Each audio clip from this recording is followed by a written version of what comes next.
the retake on A. Things could get awkward if NIP plants. Yeah, we got these little set smokes throwing over. These are going to land to block off these players in jungle.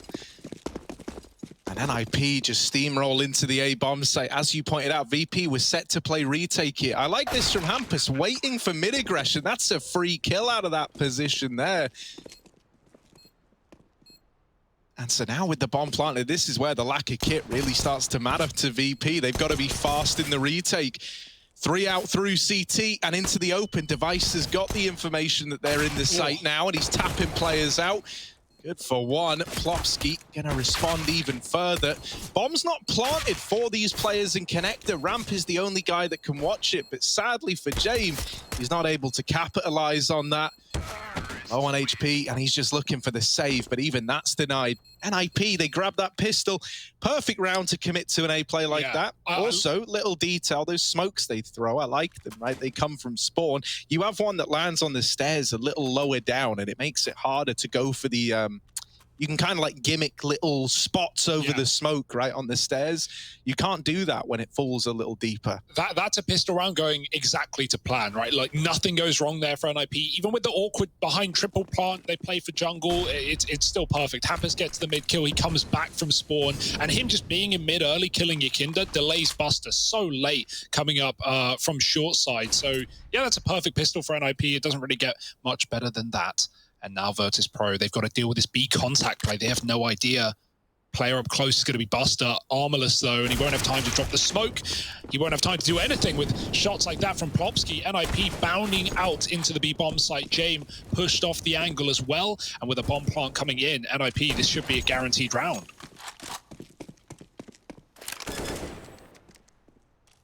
Yeah, not much for VP to do in a round like this one. They do have this double flank that could maybe get their hands on something in the apartments.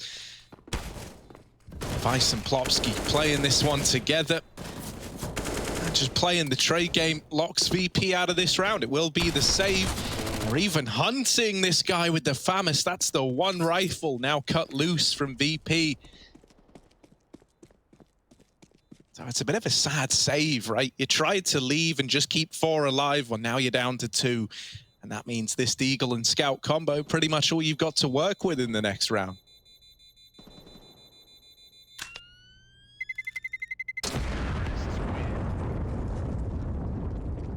Yeah, 5 alive, building money, game plan working wonders right now, but we're early days. Shame to not see Ancient in this series, right? Obviously, maybe your kid really hyping it up, as said, you know, like hyping it up a little bit.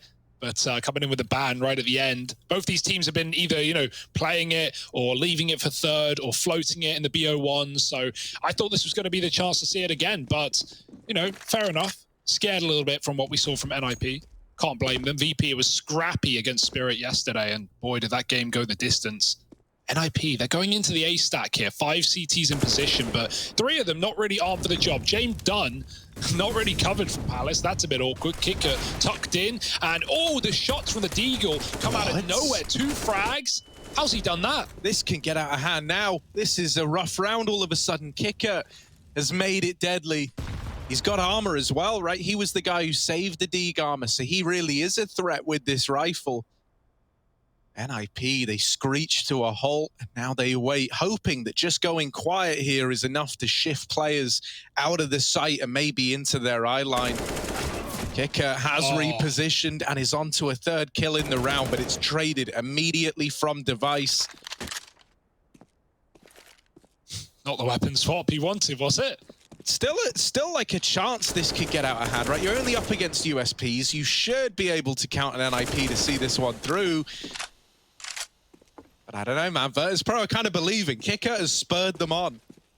Yeah, make the most of this, right? He's set you up for a round. It's just a shame you don't have any more weaponry left and you can't get it from these positions. NIP are being patient and they're watching for the flank, but as soon as they stop considering it, that's when it's coming in. Body block from Plopsky to stop the CT player, but he's all baiting. He's just waiting while the flank comes in through Palace. Yakinda moving in. Device. SMG's going to be perfect here now, I guess. Armorless should be able to tear through them. Yakinda's got a gun.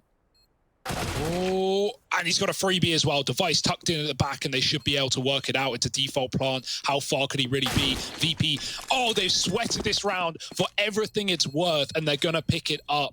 Wow, I thought after kick it falls, surely that is not one for VP, but great patience from Buster. Yakinda set up for the round, and he delivers.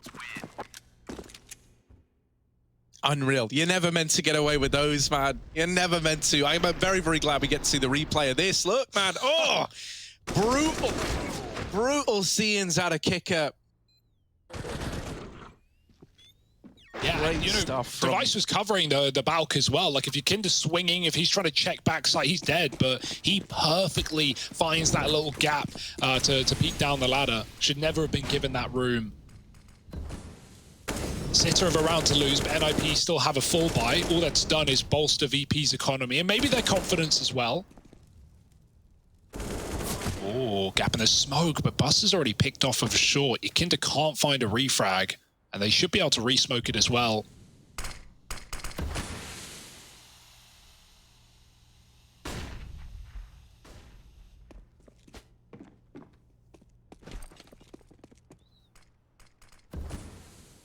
NIP, they're starting a group for a B hit. Hampus gonna throw that top connector smoke in. Oh. Oh. That's not where it was meant to land. Smoke's not down. I hope Hampus's plan wasn't to try and cross up short. No, he leaves. No. He gets out of there. And VP have got all their attention over towards mid. Dear. They've completely rotated out of the B bomb site as NIP move in. Plopsky's a bigger danger to himself than he is from anyone on the VP side, burning in that molly. But this is pretty much a done deal now. VP left in a retake. Yakinda's looking like he wants to make... Yeah, look, he's pushed in through lower. But they're not committing for it. It will just be another one of these saves for virtus.pro. They take a gamble. They try to, you know, take a chance by moving everyone over towards the A bomb site. And it doesn't pan out for them. Yeah, it lets you save all your guns, right? We talk about these. Sometimes you make the gamble. Yeah, this is basically just like a replay of that round. Like you just go, well, we'll just try again without losing the guy early on. You know, those are usually the calls you make in like a 3-on-5, right? Like where you don't feel like a solo player at each bomb site and one in middle is going to be enough to you know, set you up for a round. Even if they get 2 kills, right, in a 3-on-5, like, you know, you're going to get traded. Then you're still down in a retake. So yeah, it's, you know, you're doing it in a 4-on-4. You're hoping for the best. It doesn't happen, but here's the rebuy. And we've got another AWP as well. Yakinda even talked about pulling in the triple AWP at times, even on Ancient. But for now, it's just a double, so staying safe. Device going for a quick ramp pick, jumping on the head of Linus and trying to get that crossing play, but there's no one here. Yakinda out lower, and Hampus had no idea. He even hits that box shot to Plopsky as well. Trapped in under, but NIP do not have the B apartments. While Yakinda doesn't know that, he's been given a path to escape if he wants. He's going to go back, though, through middle. Flashing for another fight. Taking as long as he can. And his team are trying to assist him with lots of utility, but, oh, yes, he just gets out in time. NIP are grouping towards the B site right now. Sanji's taking a lot of real estate. Buster is rotating out, but Sanji's the early warning for this B play. Yeah, he's the early alarm. How many can Sanji get before he perishes up in the apartment? Sanji, oh, gets the spot, but not a kill found. Now called for these rotations around, and there is already a man in the site. Buster gonna have to fight tooth and nail to hold on to this one. There's the first, but he's very, very low in the process. Oh, the nade finds him. And we're into a 3-on-2. James is still a long way away from this site. Yakinda, the only man here, dead to Device. And it's a save for James. This is a scary NIP right now, right? Like, yeah, how can you get through that? It seemed like VP were in control for a second, and it was only a second in a 4-on-3. Nade kill, Plopsky catching a rotate, and the orbs are left lacking here for VP. Of course, the save is the right call for Jane, but Yakinda's not so lucky. Tried to catch a quick kill coming through market, but Device did not let that happen. And NIP 4-1 up. I was a little concerned when I saw Mirage, right? Like, we talk about how, you know, obviously NIP's map pool is fairly deep, but teams going into picking Mirage, ooh, it's a scary time for that in 2021. We saw Complexity be at the bane of that yesterday, right? That's their often go-to pick. They, you know, pulled it up in the series against Gambit. They lost it, and it went to 3 maps. They lost the series. But, you know, this is such a staple of the map pool. Everyone can play it. Everyone knows what's going on. VP, no exception. But right now, the game plan is good for NIP. 4-1, another double orb. VP still have the money. They've got to make it worthwhile. Got a mid-take from the Ninjas. Third time's a charm. Nice. Kind of loses the whole, you know, appeal of speed when it takes 3 attempts. Yeah. But, hey, man, he gets up there and he's still alive. Jane knows what's good. Triple B for VP, man. And NIP, it's another, like, seemingly perfect read about to happen. Aggressing over towards A, moving in to the more empty bomb site out of the 2. And they've not even really received any kind of knowledge to make them lean this way. They blindside Kicker at ramp. And suddenly Buster back in CT, responsible for an awful lot. Getting naded, getting flashed. Rez is holding 4 rotations and Buster's on a timer. Takes 1 more out of the round and is still fighting for this control. The Orps, they've done everything so far. They've got to keep on achieving if VP want to have any chance to win this round. Yeah. No smokes left either for NIP, right? So they've just got to, you know, be at the bane of these peaks from VP. Trying to figure out what the best way is to get the bomb down. So many angles, nowhere safe. When a double orb is in play, James could be anywhere by now. Oh, Rez just turns. James gets through the murder hole. This is dangerous now. Oh, the cover with a missed shot. Buster and James still pick it up. For a second, looked like the round was bottled. But, I mean, NIP really get timed in that one, don't they? Rez looking away from the window as soon as James comes through. That's a guaranteed kill for Rez if he does not. Man, these orbs, they're terrifying in the hands of VP. Yeah, man, it's a little rough as well, right? They get that kill on ramp, and it leads them to assume that, you know, they've got all this control at A. Device gets caught running out ramp with the bomb in hand by Buster, and the round just kind of spirals out of control from there on in. Great stuff from this double orb, man. You know, you've put a lot of faith in, like, holding on to it, holding on to the guns, as you often do when James in the server. That round there shows us why they're so keen on keeping them in play.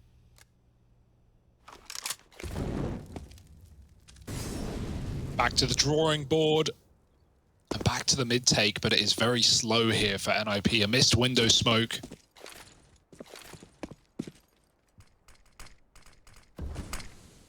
But they've got plenty more to replenish. More util coming down, setting up towards a cat take right now. Hamper's going to molly it, but that will be their end play. Just trying to keep VP out from peeking aggressively and getting that info. Another orb at the back of the B bomb site. It's Buster again. In the perfect spot to deal with his play. Hampers telling his team the timing and trying to get in on a flank from the window as well. NIP are walking up. Sanji's going to drop the smoke, and now here come NIP. They're already in. Oh, Plopsky roasted and finished off by the MP9 as Sanji. Buster is the right hook to this double backside setup. Hampers trying to do what he can, activating this mid lurk, but Buster is not missing a beat. He's going to now clash with Device, who's also adorning the AWP. They're just missing each other. Device, he's seen an arm, but once again, ring around the roses. Finally, it's Device smelling flowers as the bomb plants in. And Kicker left in the 1v2. I haven't seen him yet, but Device is homed in, scoped up on the short side.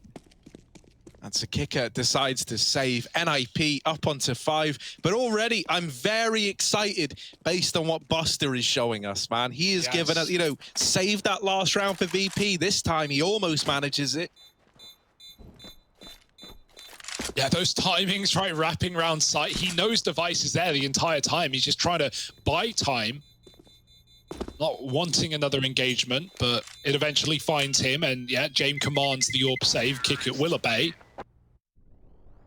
But another B play goes well for NIP. They're good at getting back into here and man disadvantages. Nice flank from Hampus. That was everything as well. It was so much pressure. He gets 2 kills, but then Buster the entire time is so tunneled in, so focused on the kitchen that Device is able to do this. Things are looking good for NIP. VP, they've shown us some flashes of brilliance, but really their money is going to be the, problem right now. Kickit and Jame, both with a bit to work with. We've seen Kickit's Deeg armor. It won them VP's first round, so don't count them out of rounds like this. VP, a really good team with these solo gun buys, right? Like just 1 or 2 weapons. I mean, mate, this is basically a better version of what got them that third round, as you say, right? They had a Scout and a Deagle there this time. AWP, Deagle, and a Kit as well. I don't know, man. These rounds frequently get closer than they should. Positions aren't good, though. James on B for a change. And NIP, look what they're doing. Yeah, I love these comm pushes, man. Usually, right, you throw this smoke, you try to get out onto stairs with it, so your Kindar's position's pretty good to try and deny this con wrap. Although he forces his way through the smoke, and that's not a fight that your Kindar could be expected to win.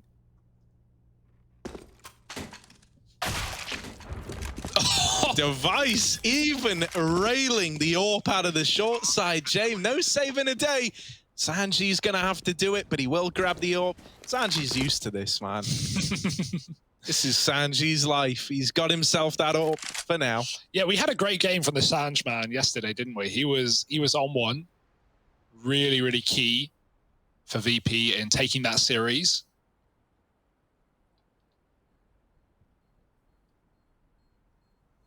Oh, uh-oh. Oh, nice shot, but they're all here. There's no way. Re-peeking back in, that's what NIP wanted. The gun's gone. Classic Sanji as well, right? Like, misses with the AWP because he never gets it, but then takes the Deeg out, wrecks the guy come and mark it. I'm here all day, man. This is looking, a little one-sided right now, though. NIP steamrolling ahead. Yeah, that Device peek onto Jame on the catwalk, that's a Device peek for you. Getting good form. He's 7-3. Hampus up 9-4, leading by example. Another buy for VP, but no armor on the AWP. Never a deterrent for Jame. And there it goes. Yeah, this AWP in Device's hands, man, it's starting to really come alive. Haven't actually seen much out of James AWP yet. Oh, there it is. Come on, Jame. Come on, Jame. Device has had a good start to the round. James replied.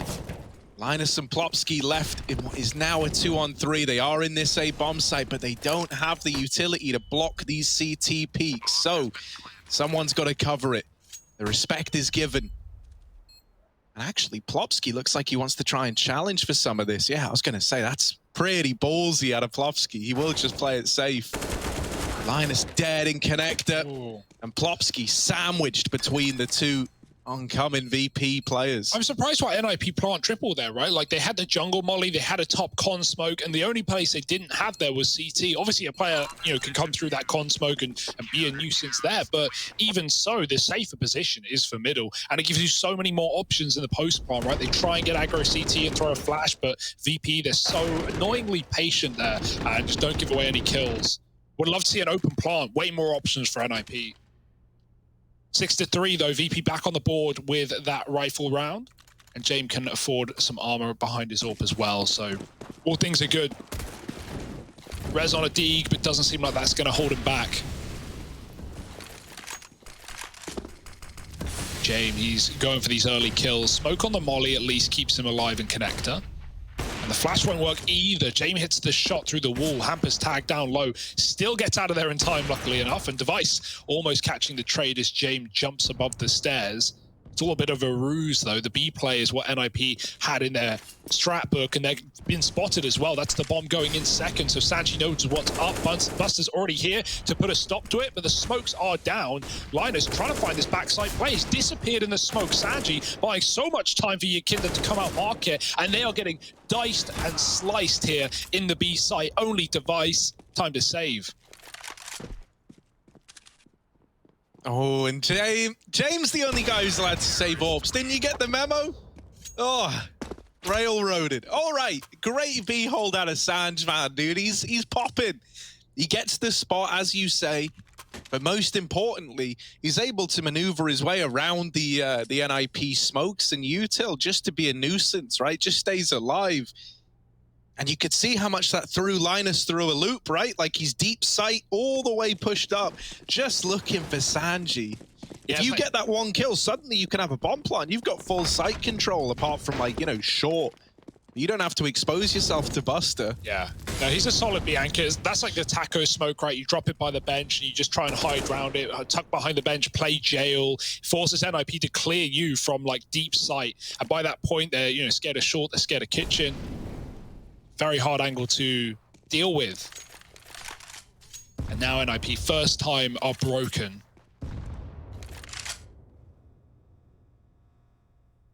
Hampers with a deagle, otherwise not much to talk about here for NIP. Maybe he can find a B opener, but even so, the bomb's not here.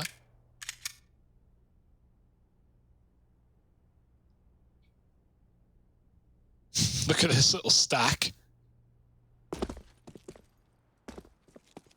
But VP, even they are not that audacious. We know this team to be extremely slow on the T side. Well, same to be said right here, right now. Not wanting to feed the pistols. James got to be careful. They're coming out under. And Yakinda trying to cover, but some missed shots. Sanji makes up for it. They know James low. The call's been made. Device can't catch him with a jumping Glock, but Rez will grab Yakinda. Don't tell me this round is going to get out of control. The bomb's been dropped, but Hampers has his player locked in on short. Sanji, if he goes back, he's a dead man. Yeah, Sanji's towing a very awkward line, right? Can't go back, can't go forward. And eventually Hampers gets the better of him. Now that bomb has a path up through short. Device still down here in middle. He's out of there. And really, if James can't catch this, okay, now you're reinvested. Now you're up for the retake on the VP side of things. Hampers with this AWP. And Linus on the AK sat back at bench. It's a slow retake out of VP. Kicker is going to be feeling a lot of the pressure here, what with James tagged up. And so we're looking at Kicker. Oh, Linus is also looking at Kicker. And Linus has given him some tech tips there, tapped him out of the round. And NIP are up on a 7. That was a full eco. That was a full eco. 3 Glocks. 3 Glocks. No armor. Deagle P2, and they get it with no survivors. And they kill James. Oh, my. Linus, all right, buddy. We got our eyes on you. And that's insane. That should never happen. Sanji, he didn't know, like, when he turns here and he dies, he goes back, like, expecting a B player, but he didn't know that Hampers had not shifted out of apartments. He's making the call. Don't die to Cat. This Cat player cannot leave. I've got him in a corner.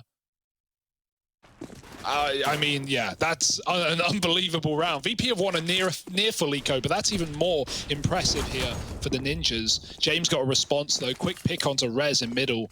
They're going to smoke the window after that one. Don't want to get anything to do with it. Reset, go back to this A site. And in which VP have 3 players harbored. Kickett's under the balcony. We've got the AWP as well back in spawn.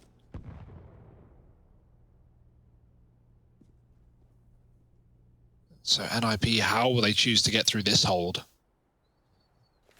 The amount of 4v5s and 3v4s and things like this that NIP have won, often in the B bomb site, sure, has been impressive. So can they keep it up? If they do, I'll be shocked. With this double hold, right, you just need these 2 players here to even get 1. That will set you up to retake this. But Kicker is spammed out without anything. And Yakinda now sat on default. He's got a good timing to try find this. Drops the bomb out in the open. Linus comes in with the trade.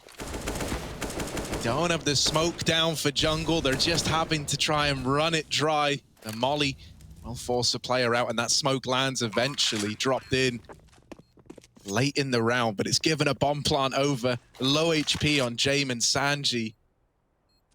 Another smoke's been scavenged and dropped over in jungle again, just making the effort to try and slow down these rotations. While this is happening, Hampers is going all the way around the world and then back again to end up in middle to watch this bomb. VP have taken a lot of time clearing positions, Now starting to creep in. Hamper strikes from the back line, and Sanji now trapped in the site, trapped in a cage of his own making. This bomb's gonna kill him, and that's if NIP don't beat them to it. 8 on the board for the Ninjas. And VP have got no money once again. Oh, they've done it once more, Harry. That was a 4-on-5. Remember, Rez decked immediately in middle. Rez is usually like the firepower for this roster, right? This guy's such a talent, but he's 4-9. He's not needed in some of these rounds right now. I love that late mid luck for Hampus as well. Finally, an open plant gives him the chance to do it. And a knife in the spine of VP has left them broke again. Deagles once more. Can never count these rounds out, though, as we're learning the hard way today. Yakinda's still going to get traded. But he's got rid of device at least. That's put Rez on the Yorb. VP, they're saying it to themselves, guys. Come on, 4 more kills, 4 more 1-deeks. We've got the guns for it. Deadly in these guys' hands, and now NIP are going to start to group for a bomb site. Coming up for one of these cat splits again to the B. Top con smoke will lose all that info for VP. Kicker could go through and fight from the connector. In fact, he already is. Looking down at the ground. It's an awkward angle, but if they don't check it, it's a freebie. Oh, he couldn't get the headshot. Hampus was on top of the ledge, and it's only damage for Kicker. Now he can back out and regroup with his team. They're running into B. Yeah, as this has happened, Sanji is pushed short to see if he can spot Hampus, and Sir James is alone in the site. Sanji helping out, has turned around from the short side and comes back now. And opportune timing, the Deagles are doing it to NIP. 40 seconds, Rez and Hampus to try save the day. 3 Deags in the site, Buster waiting back in market as well. So many crosshairs looking at you as you try to come out. And for low HP Hampus, man, this round, he's recognizing it now. Has sailed by the wayside. VP, steal it with Deags. What's that? 3 eco wins now already. We had that USP round with Kick It Steagle. We had NIP obviously on the Glocks, and now we've had this one as well. Unbelievable. Stop buying rifles. Forehead.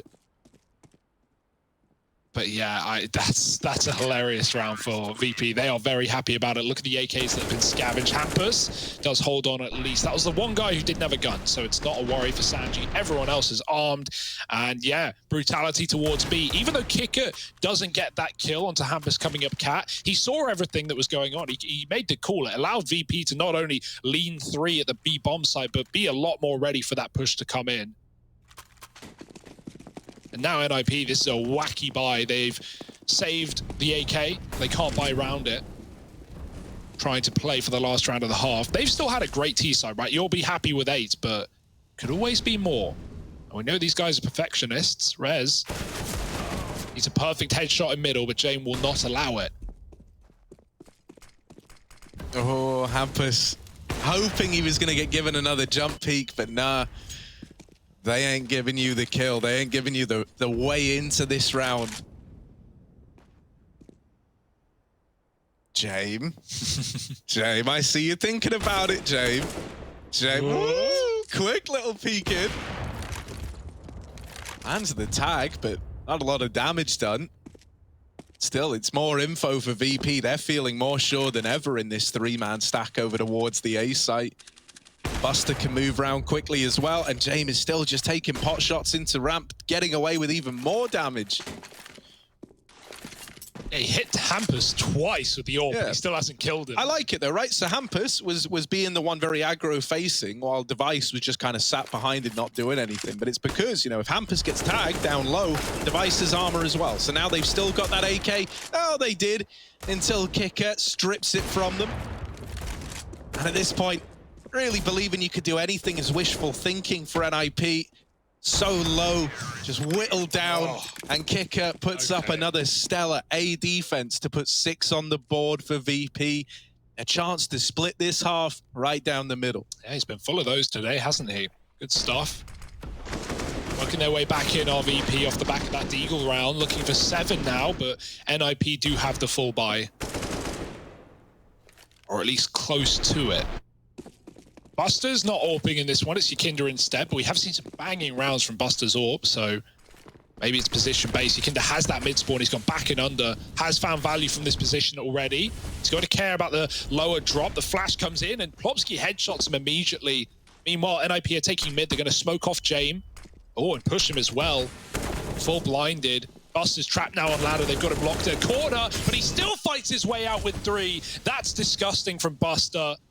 4 on 2. This was an NIP round. Blink and you miss it. It's done.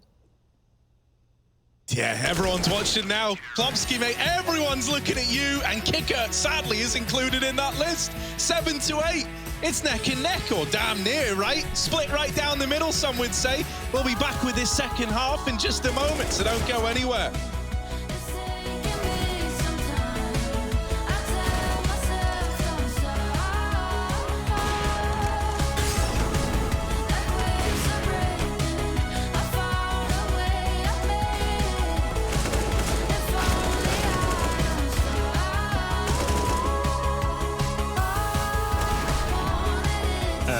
I think it makes us win some of the matches where we're in the lead and we just can get over the finish line now.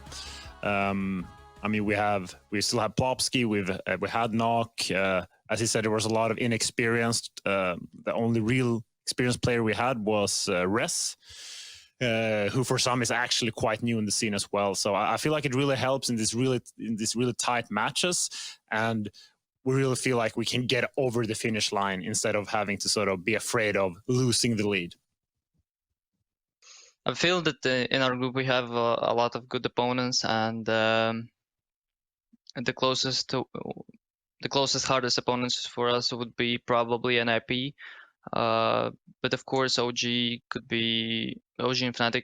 All of these teams are really good, and I feel that nowadays CS is the gap between the teams is just so small that you can't really say which team is stronger and which team is weaker. And I feel that on one day team 15 team can easily win top 5 team, on the other 2 days top 5 team usually wins, but obviously you never know which day is going to come and which team is going to win. But I feel that NIP is probably the hardest closest to us, but Heroic overall in the later stages is the one more consistent and more powerful in the long distance. So probably these 2 teams are the teams I would keep my eye on.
A nice, close map. That's what we've got to open up this series.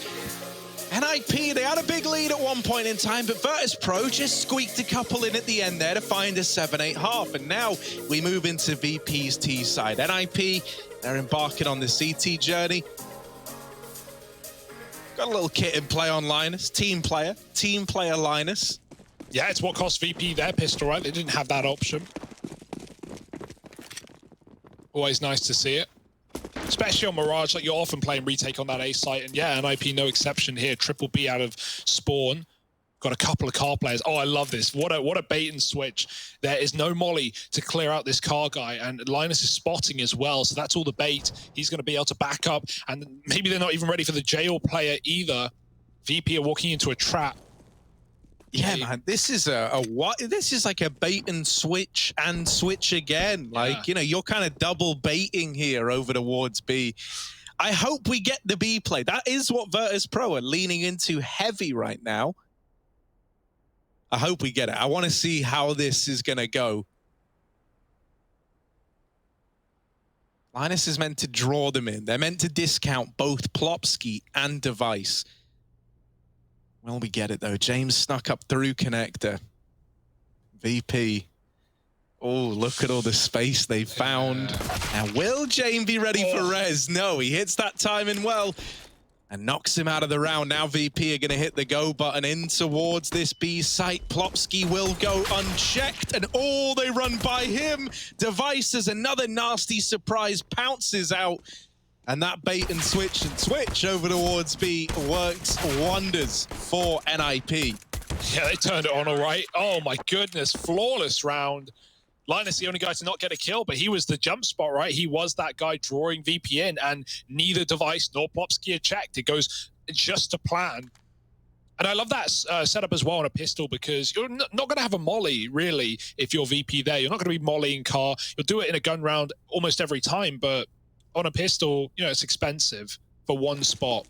Just going to save it for the smoke flash. And so VP, yeah, they get cleaned up in that pistol round. Full eco here. Don't expect this one to be one as crazy as this game has already been. They're going to run up catwalk. Ooh, trading hampers, lots of Glock damage. They can go and grab the gun, but Plopsky's stopping them to get into the A site. Device has been caught for the Palace lurk. Don't tell me we're going to see another Glock round. It can't happen, and Plopsky and Rez will not allow it. Bomb gets planted, but surely no more. Yeah, you got the bomb plant. You're already happy with this, but look, Sanji has got his hands on a FAMAS somehow. I don't know, dude. I always trust Sanji. You give him very little, and he gives you a lot. That's this guy's whole prerogative. Kicker waiting down here in lower, hoping he could catch someone on the rotation. Hasn't been given this fight. Time is ticking away from NIP. Yeah. They do have to go, and they're going to catch Sanji. So now they're spurred on. The bomb's not planted for Kicker. He can't actually do anything to stop this defuse coming in.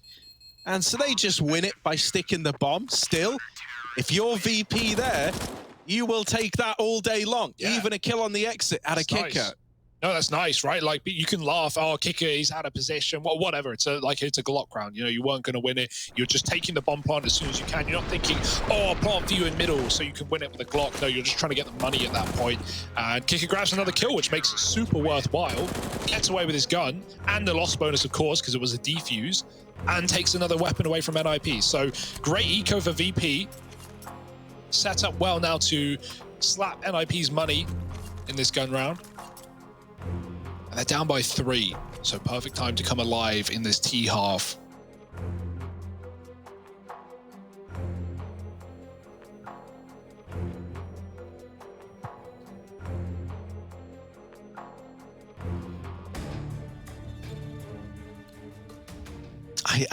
I don't know how I feel about these pistol rounds always getting so close. Yeah, right? I don't know if I like it or hate it. It's kind of a mixture of the two.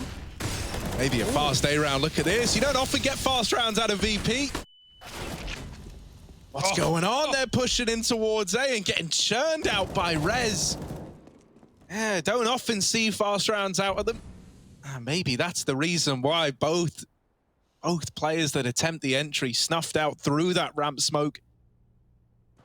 And now for VP, a very, very rough scenario starts to present itself. They're hoping that James can create space over at the B site. And if he went quickly, maybe he could. It was only Linus here, but now Hampus has joined him. NIP have started to flesh this defense out again. And so they're ready for this B play. James misses the window jump. As far as buy rounds go, this is pretty rough for VP. They were hoping that, like, you know, they could have hit the ground running. After doing so much damage in the Glock round, they could have broken NIP's money. But that's nothing more than a distant dream here. Buster late up the short side, but a 1v5. I tell you what, he's given us some great moments in this map. But this is one I don't have faith in him for. Yeah, I'm loving how NIPs are they're not scared, right? Some rounds they're playing things so safe, so by the books, not giving anything to VP, no picks allowed. And then the next minute, you know, 5-on-2, they're hunting kills, they're jumping through smokes, they're, you know, looking to close, and they should here might do the time. Buster not interested in going for this round and just saving the AK. Fair enough. But that's going to get NIP one step closer on their map pick. 11-7, looking good right now. And especially with VP's pick of Inferno coming up next, you never know where this game is going to go. But a flawless round without a point of damage done to NIP, that will feel good. Rez, who's been, the quietest guy here for NIP in this game, at least on the T side, he has a massive round. He kills both players running out of ramp with those key headshots from default, and at that point, the round looks pretty lost for VP. Maybe they'll go back to these slow defaults that we know and, I was going to say love, but I guess it depends. They can be so annoying to play against, right? Oh, I don't think Hampus was ready for that. Device does trade, but he is gone to the AWP of Jame, who is very low in the process. Any more re-peeking in middle could find this AWP out of the round, but Rez is not being given a kill. Jame tucked in behind the boxes. Oh, man, VP are out A. They've put together these kills in mid, have forced rotates out of Nip, and they've taken the right space. There is this double CT rotate, but they don't know the site's lost yet. Still, Plopsky's going to check it. Cognizant that they gave up the A bomb site. He was always scared of the possibility. Now, they don't know about Buster, and Buster's playing the long game here, waiting in the site, hoping that as NIP move back in, he can catch players trying to set up the defense. He does deal with Plopsky. Minus even going to get mollied over here on Ticket, but it's a little shallow. Ooh, boy! They're burning him all right. Rez is coming on a mid-lurk while everything was going on. Remember Rez? He dropped down in lower tunnel earlier on. Well, here he is at ramp trying to make a big boy play. And Rez, there's a double on his plate. He lets Sanji go by. He could not have predicted this. Sanji doesn't know how he's just died. Rez, the timing king, molly up into Palace, and James been dethroned. Linus gonna grab the defuse, and it's one hell of a flank, one hell of a trigger discipline out of Rez to find 12 for NIP. That was beautiful, man. Everything about that. I thought he surely would have taken the kill when Sanji is flying through the air towards him, but he's like, he realizes, yeah, back turn. Sanji couldn't have got more unlucky there. And Rez, excellent round. Molly in the Palace, stick on the bomb. Nothing James can do with 30 health. He could not run through it. Wouldn't have worked. Oh my God. NIP. How the hell do they win that? That's, I mean, just count the amount of rounds that NIP are winning in disadvantages. It's unbelievable. They were doing it all T-side long. They'd lose the opening kill, and then they just group up, hit a bomb site, and turn it in their favor. Even doing it on the CT side as well now, in retakes. The thing that's so wild as well is that, like, while NIP are winning all these rounds in man disadvantages, as you say, it's like the polar opposite for VP in that, normally when they go a man down, these guys just call the save, right? Like, they're not even allowed these chances. NIP taking them, and taking them by storm. Back to some of this mid control for VP. And they really are playing a measured game in this round, aren't they? Yeah, it's about time, right? They've done some fast ones, the run out ramp, quicker ones in mid. Now default, they get to spread their wings, see what NIP will give them.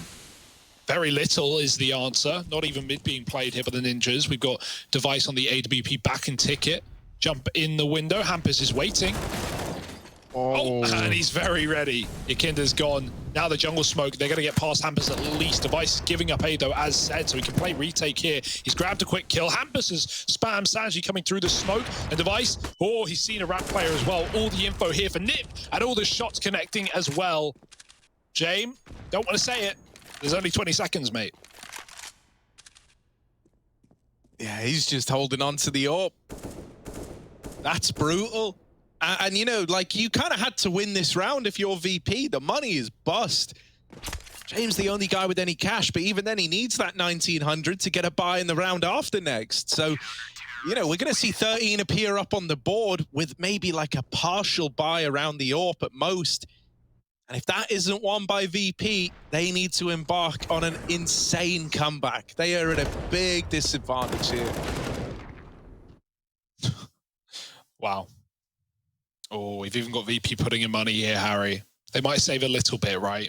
But yeah, of course, it's Sanji giving up the goods, giving Yakinda an AK. Although worthwhile, right? Always love having Yakinda on a Sanji will forever be my favorite. Yeah. What a great team player. And obviously, you know, you're still playing for that next round. You're not fully invested. Other than Sanji, everyone else can buy next. Oh, James, that's a hero play. That's more of what we need from VP. Walking through the ramp, smoking, killing Hampus where he stands. Kinder looking for, picks up on the A side. He might get it. Rez is coming his way. Lovely stuff. 2 rifles, 2 openers here for VP. What could possibly go wrong now? Yeah, we've said, Nip, you know, good at winning these man disadvantage rounds. And in one like this, where you still are up against mostly pistols, right, you definitely can try and snipe it away from VP. VP are also very split up, what with a lot of their players over in mid, the bomb at ramp, Jame and Palace, looking like it is going to collapse back into the A bomb site. But if you look, this is where NIP have stacked it up heavy. They've taken a gamble. If the bomb goes B, they save. If the play comes in towards A, well, then they've got a chance.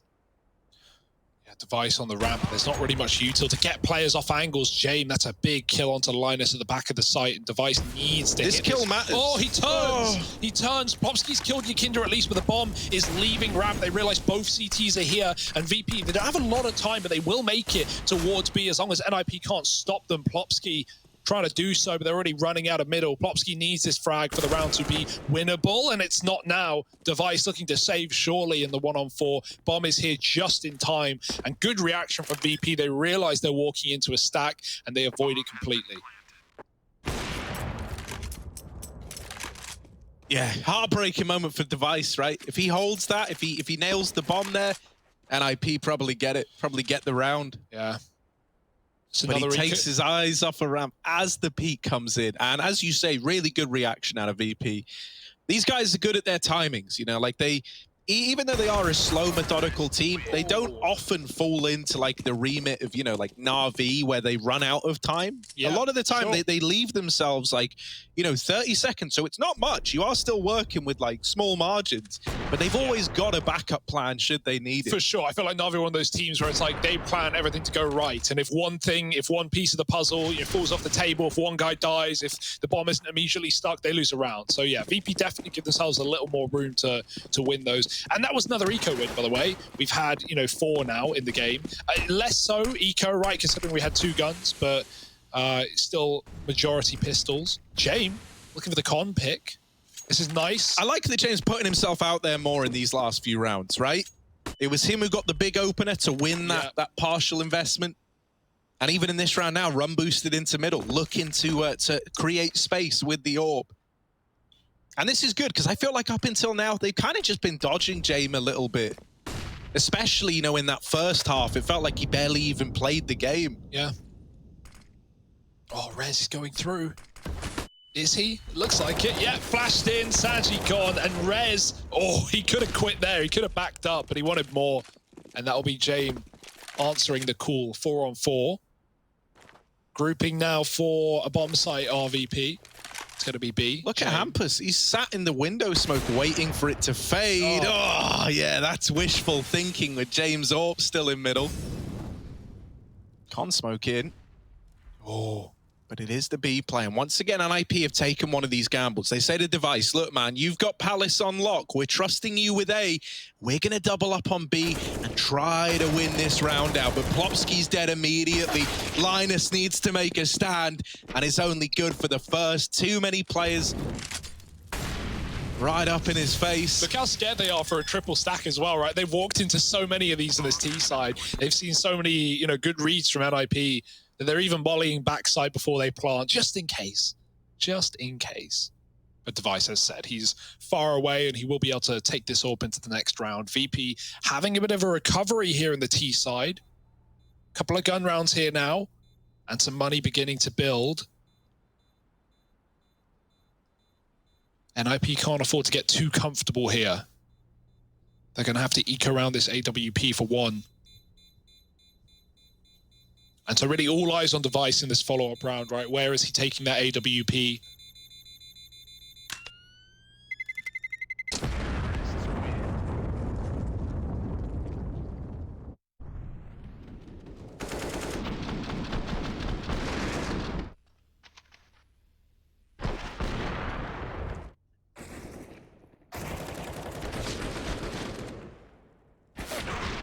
I'm wondering what they're going to try and do around the hero orb. Device is looking at mid. He's got a, not really a window spawn. Could still look to give it a go though, and he will look to muscle his way into mid. Device posted. They smoke window, and so he's not given much of a say in how mid pans out. He's going to try and hit the timing shot. Waiting. I like that from Device. He was waiting till he heard the flashes actually popping before even shooting, right? A lot of people might just wait a few seconds till the smoke's landed, try hit it on a timing.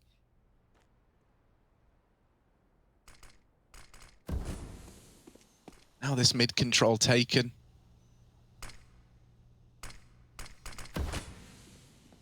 Really, we're looking at number 6 on the mini-map here, right? The only one who can get much done is this orb. They're coming his way, Harry. They are coming his way. They are. Device. VP are trying to tee you up for a moment here. They're trying to tee you up for a bit of a highlight reel. Let's see. Device, they're coming your way. Your teammates are getting shredded. This orb needs to put up some kind of response. They've seen it now as well. VP starting to get scared of the B-bomb site. They're out of there, man. They're running away, and NIP gonna have to retake over towards A. Yeah, the only A player was Hampus. He pushed ramp. He made the read into B. He called this stack, and as a result, his big flank on the B play is left with nothing. James can still die. He's trapped out in under right now. If he tries to get up con, Device is waiting. James is taking as long as he can, and it's working well. NIP, if they wanted to win this round, they have to go quick. They've got no kit. James, this is a round-winning position. Oh, a missed shot, though, and they can get closer, or do they want to waste time doing so? Because this bomb is still ticking. I think they know at this point. If they don't immediately stick, they lose the round.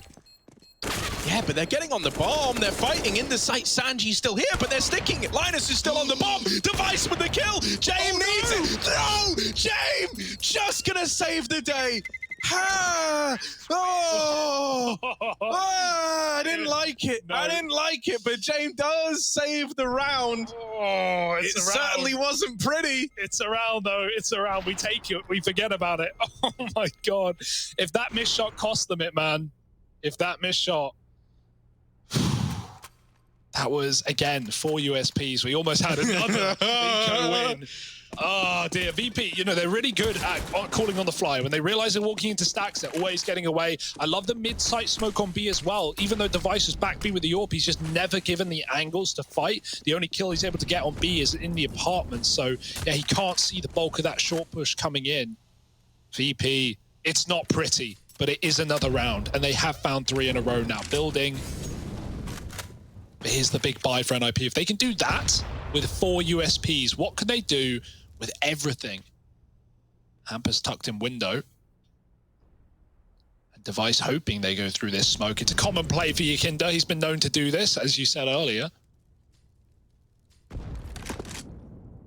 But Device can't wait there forever, right? Ramp and Palace he's open to when holding that angle. Ooh.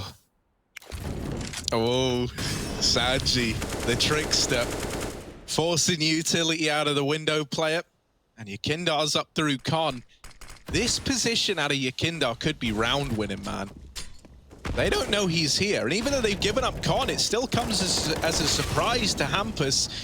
KitKat's going to blindside Rez as well. And Device is just cut down by the Palace play. This round belongs to virtus.pro. 11 now on the board. It's a flawless one as well.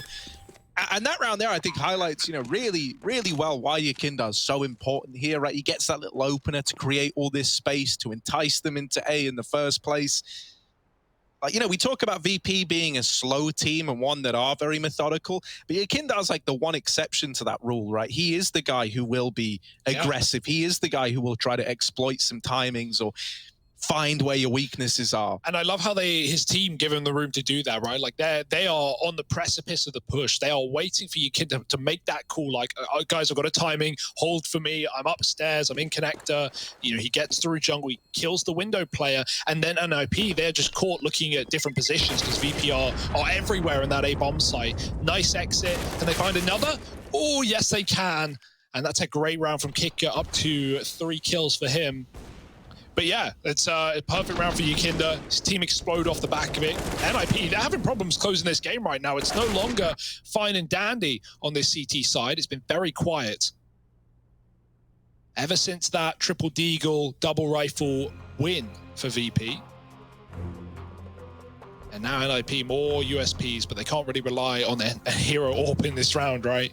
So maybe a bit of investment, but in reality, it's VP closing the gap by one more, surely. Yeah, VP, man, like on a T-side comeback, this is kind of them in their element, right? For NIP, it feels a little rough because it's like you're sitting here and you're telling yourself, like, boys, you know, we've hardly had any rifle rounds. Like in reality, you know, like we've pulled rifles out, but every single time we're losing, oh, we're having to take an eco. And so VP have very, very quickly amassed the scoreline where it feels like they're well and truly back into the game. Nip coming into this with more deagles again. Are they going to find success once more? Quad B stack. This certainly is not the round for it as VP look to move into A where only Hampus resides. Dead in Palace. And this might freak VP out a little. You know, a lot of the times, whenever they've tried to go into a site, it has been the more stacked. And with someone facing you early, you could be a little paranoid as to what's in store. And here's the stack. Well timed, but yeah, I don't think VP need to be too worried here. Device is scout, looking for that headshot. Won't connect though, and with every shot you miss, VP get closer. They're hunting you down. And it's nice and easy. One kill from Plopsky, but nothing else. VP clean sweep onto 12, and the T-side comeback is well underway. NIP, they need to show us something. They need a gun round here and now. Because you're just buy eco right now. Rinse and repeat. Yeah, I'm looking at Device here, man. I want Device to be the guy to step up in this round. I think in a way, right, he's got a lot to prove here in that, you know, Astralis' streak of reaching playoffs, ESL events, brought to an end. His is still on the table. And so he could show that, at least for him personally, this was the right move by locking that in now. Putting some of those doubts to rest. VP.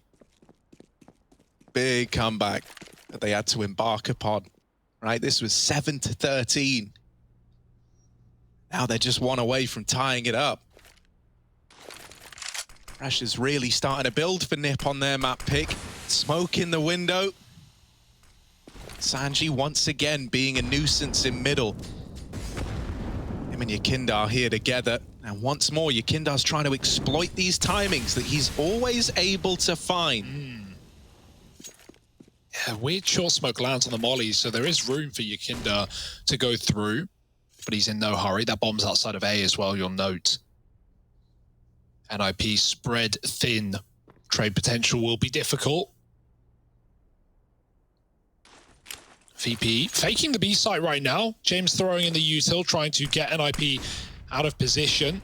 Double execute smokes coming in, and Hampus is brought out of the spot. Now Yakinda selling the fake, but you'll notice this is just a fake. The bomb's getting ready to go A. Yakinda throws some more util, he spams a smoke, and then he backs out. He doesn't even die, I love it, not committing. And now NIP realize, but they will realize late. Device back in CT, gets a quick pick, and Rez helps out as well. 15 seconds, and it's falling apart at the seams. Device will die, but can they really get a bomb pot? I don't think so. Bobski's here to say no, and Kicker will trade, but he's down to 4. Yeah, he's got a plan now, and they're just rushing him. They're not giving him the room. Hampus cancels him out. And NIP, they do get onto 14 after all. We also get, you know, the big opener that puts a stop to that A play there. Comes from Device, CT ticket, holding down A. Buys time for the rotations, and for VP, in spite of, you know, forcing the triple rotation over to B, they run out of time. Yeah, I really like that idea.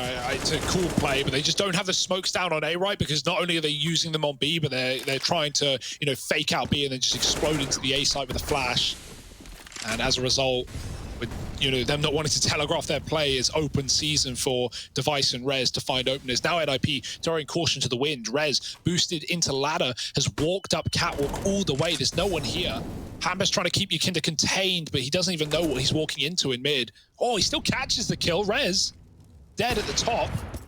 Your kid had gone through con. It's the A attack, though. Device just lives, jumping out into spawn, and now these T's are everywhere. Yeah, more damage from Hampus. Device is still a threat. He's calling for rotations. And Nipper moving in. virtus.pro don't have the smokes to cancel off these angles, so they've just got to plant and keep an eye on CT. Eyeballing the bomb plant. It's scary. The flash is good. But no one's able to capitalize. Jaime and Sanji are actually the first to break the silence. They've turned this Nip retake into dust. Plopsky's trapped out on triple, but they're all running. They're all like getting ready to go hunt. Oh, it's gotten weird. It's gotten odd. It should still be fine. And indeed it is. virtus.pro up onto 13. Did they think that round was over? Were they just trying to get into post plants, change their positions maybe? They were like locked in triple Tetris. It's not where you want to be. But even so, it's a little bit scary there for a second. NIP have a window of opportunity, but still a VP round. My God. NIP, they will not be happy if this game slips by the wayside. It certainly looks like it could right now. We're going into a 30-round minimum map here. Nothing else but pistols and the scout. Rez going to have early info if he stays here, but he is alone for now. Hampus has already left, and Rez playing the pixel gap will have to call him back. There it is, spot 2 as well. Rez with the smoke available, and he might want to get that in quick. Yeah, something tells me they're not gonna they respect this smoke. Never mind, what do I know? Nothing wrong with that. Your kind has been given so much room in the meantime. Once again. Better than walking into a stack. They didn't know what the B site entailed. Rez. Ooh. Oh! Oh, you could dig to the side of the head. Plopsky. Oh, just gets him. But James, so suspicious, so ready. Gonna delete the deagle. Linus. Can't seem to connect. And yeah, man, bomb now down. virtus.pro looking to reach 14. Looking to tie this game up after all. Yep. They lose a man in jungle. That's Device on the receiving end of kicker, and he goes on to take it even further. This round's looking as good as done for VP. And now this game is hanging in the balance. For the Ninjas, they're in the far scarier spot, right? This is their map pick. They were 13-7 up. It felt like it was their game to lose. Well, heading in to round 29, where this is 14-14, Nip have got a full investment, but if they lose it, they're broke. Yeah. And you know, VP have a little more money thanks to James just there. I don't know if you caught it. James realized he was trapped by the scout at back boxes, and so he dropped his orb and he shot it over to Buster on ramp so he could pick it up and get out of the round. James didn't feel like he would be able to escape without getting taken down, and he's probably right with the scout there. That's just a little detail. And you know, the money's like fine regardless, but it's that little bit extra just in case. You're not sitting there in a round doing the maths, right? Working out if you have enough. You're just saving the higher value weaponry. Simple economics right now. 14-14. And it's anything but simple for NIP. They should have had this game in the palm of their hand. They should have already closed their map pick. The VP is showing them it's not that easily done. Yeah, if you want to look at it like on paper, in theory, everything heading into this round is kind of stacked against Nip, right? They're the ones who are giving up the big lead. They're the ones where the round is essentially a make or break in the grand scheme of this map. They're the ones feeling all this pressure. From 13-7 to 14-14. Here we go. Hampus fast through lower. So quick, in fact. VP might not be ready for it. There's the first. James can't trade either, and he doesn't want to make matters worse, so he lets the guy get away out of lower. Big opening kill for Hampus. Just takes the safe route out the moment he's got it. And now Nip try to ease back into a 5-on-4. It's good he escapes, because if you remember, the first round that VP got on this comeback was Rez going into middle, getting a kill, and then doubling down and looking for more and giving the trade up. It's like Hampus escaping there is so important. Now VP have nothing but the B site. They're down 2 men. They're just piling in. They're walking into the Lion's Den, and there's 3 CTs here. Crossfire plus Hampus with the AK. It's done. NIP, it took some time, but 15 will do. round 30, and VP, this comeback could all be for nothing. Yeah, a must-win round, and they win it. But it's not over yet. As mentioned, money was not going to be a problem for VP. That's why it felt like a much more high-pressure scenario for the Ninjas. Hampus taking a mid-peek. Oh, it's spooky, right? Because it's like when you're in that last round, no one's at 15 yet, right? So maybe you feel a little more free, a little more willing to go for that aggression like Hampus did. Now that you've done that, you know that VP are going to be taking this round real slow, watching everything, leaving no stone unturned. And no one wants to be that first domino to fall in round number 30. Yeah, it might be another cat to B split. We got the top con and window smoke going in. Only one man coming up mid, though. It's going to be the man himself, Yakinda. Device cut off with the AWP. At this point, NRP, they've seen this play before this game. They know what to expect. B execute smokes in. They dive through this CT smoke. Sanji leading the charge, and he catches two players with their back turn. Linus holds for one. Trapped to the bench behind the smoke and drops the bomb as well. What a hero. Yeah, he's still going, still alive in this position. Yakinda trying to make a round-winning play, pushed up through the site, and now Hampus dancing around smokes again. He's calling for his teammate. He needs help from Rez. Rez is dead on the rotate, and Hampus now asked to clutch 1v1. Just James to find only a USP of one bullet in the AK.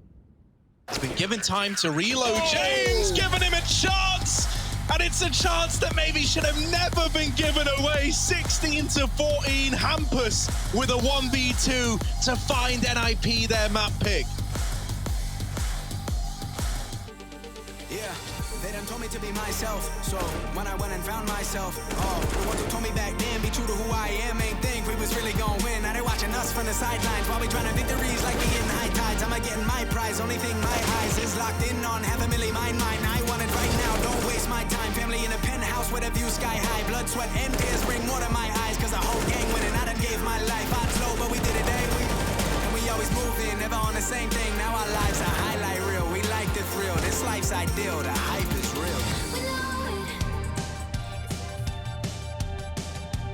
Well, I think Device definitely brings a ton of experience to NIP, which is what they needed the most, right? A very young lineup, Rez being the veteran player, only 23 years old. I think it was a much needed addition for NIP, and looking at Device just also individually, you know, consistently been a top 3, a top 5 player in the world. And I think for Device as well, individually, I think one of the things that prompted this change is I think he still wants to prove that he's more than just a cog in the system that was Astralis. With this roster change, he really wants to cement his legacy, not only as a successful part of a great Astralis team, but also as a great individual player.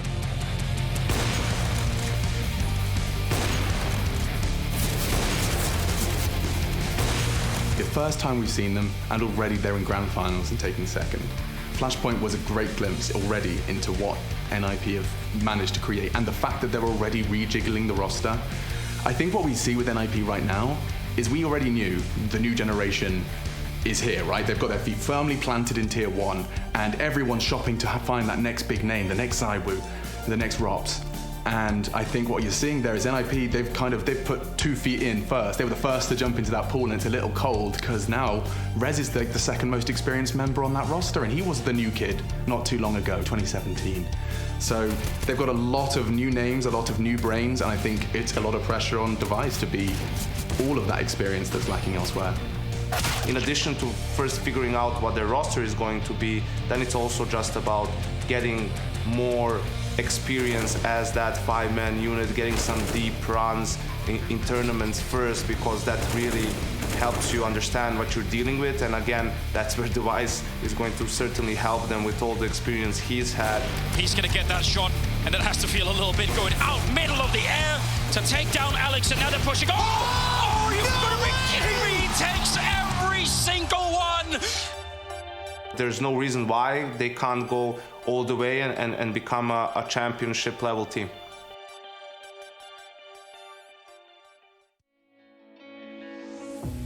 Chasing love in an empty bar. Pour a drink till I make it past. The midnight hour seems to come and go, but I know. Walk on up with a drink in hand, sipping mixes cause you can.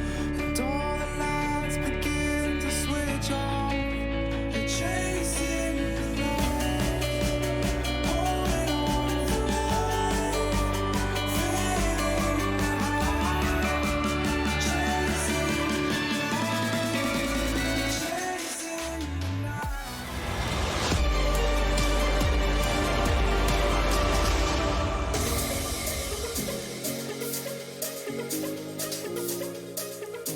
Welcome back to IEM Summer, and the Ninjas must be breathing a sigh of relief right now as a healthy performance started to go a little bit south as virtus.pro dug their bear claws in towards the end of that second half. But as you can see, Linus absolutely delighted. Threat, their coach, almost in disbelief that the Ninjas managed to pull it off. But they're not home safe yet. They do still need to win, or well, they can lose Inferno because they get to do a third map, but I'm sure they're hoping they're going to win Inferno.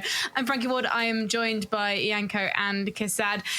First of all, Yanko, can we talk about those eco rounds from VP? Because was that a case of VP being geniuses or NIP getting sloppy? I think this game in general was really messy. Like it was a really weird at times. You could see early on VP third round with a couple of saved guns and just kickered with that Deagle round, winning the Maki round. Then we saw the full eco from NIP later on in the first half. And now you're thinking, okay, this is where NIP completely broke VP, not just their economy, but their will as well. And then VP wins another round with just Deagle. So there was a lot of back and forth. It could have gone either way in that first half. And I think in the end, NIP, if it weren't for that eco round win, this game wouldn't have gone their way. Kasad, let's talk about the AWP action. We were chatting about Device early on in the pre-match and talking about wanting to see some more flashy plays from him. And it seems like we were kind of halfway there in that. We got to see some great shots with the AWP. I mean, Device is always on, you know, they don't call him Mr. Consistent for nothing, you know. He's always there. He's always going to deliver the right trade. He's always going to be in the right spot at the right time because, like Plopsky said in that interview, he understands the game. He understands everything that's going on. 4, 5, 6, 7 years of experience playing on a very high level, 4 major championships. Like, you know this stuff, and you know he's going to deliver those frags. We even saw Buster having a crack on the AWP to great effect. And Buster's performance was interesting. Hopefully it was interesting to all of us. It was particularly interesting to me because I feel like maybe we've been talking about Yakinda a lot and Yakinda needing to show up. But it feels like during this event, maybe Kicker and Buster have had a little bit of a resurgence. And we're starting to see them emerge back from the shadow of Yakinda, obviously long-term members of this roster, and really pull off some great round-winning plays, Yanko. Yeah, they have, and you know, Buster going way back, he was one of the star players and then took a step back for guys, not just Yakinda, but even Kickert when he started emerging in that team. And I think, sure, like, it's great that they're having good games here and there, but I agree with what Kasad said in the pregame. This team, it lives and dies by Yakinda, right? If he's having a really good game, that's because they don't have too much stuff to fall back on. Like, it's, you see some of these rounds, like, it's almost ridiculous to watch. Like, some of these rounds are super slow and they want to end them. They don't have too much utility. NIP is just holding default positions, some off angles, devices ticket with the op, and they win an easy round. Right after that, they do something faster, more explosive. Boom, they get the trade in, they get the site, and they win an easy round. So I think they just need to have more depth in their game, especially on the T side, if they're really going to become, you know, a contender for championships. Yeah, speaking of those T sides, I think like you can see 2 different approaches in this game by VP and NIP. NIP went for a textbook T side, you know, they were going for a full mid control for more than a couple of rounds, you know. It was pretty uncontested at sometimes, you know, but still the idea behind this, we get mid control, we get those early fast splits towards A or B, it doesn't really matter, and then we end up going into pop plays, executes, and that's how, like, the whole game plan, and it worked really well for them. They got 7 or 8 rounds. And it's like I said, textbook example of how you should run your T side. On the other side, we have VP playing the same offensive side. In the second half, they do something different. They go for a slow tactical approach. We're gonna get our space. We're gonna use, like, they make you use your utility. We're gonna stretch your defense, and then we're gonna go somewhere slow, right? The problem with that, if they don't manage to get that space and to drain that utility, they end up running into stacks like they did multiple times, and it kind of, you know, backfires a little bit for them. And it definitely did. We're going to Inferno next. Do you think this one's gonna backfire on VP, Janko? I don't know. This is their for me the staple map for VP has been at the start of this year. So if they were, you know, ever going to want a map to take it to a third, it would have been Inferno. Kasad, quickly from you before we go to a break. They looked so strong on Inferno yesterday. That's my kind of problem for NIP. You know, I don't know how NIP can handle. They played Fnatic, almost lost that one. It was 9-0, 10-0 for Fnatic at one point. VP's Inferno is really good, and it's going to be a problem for NIP to win this one. If we head to Overpass, it feels like we're going to be on level ground. So let's see if VP can pull this one off, because it will be an absolute treat if we manage to go to all 3 maps tonight. But Inferno, map number 2 is coming up after the break.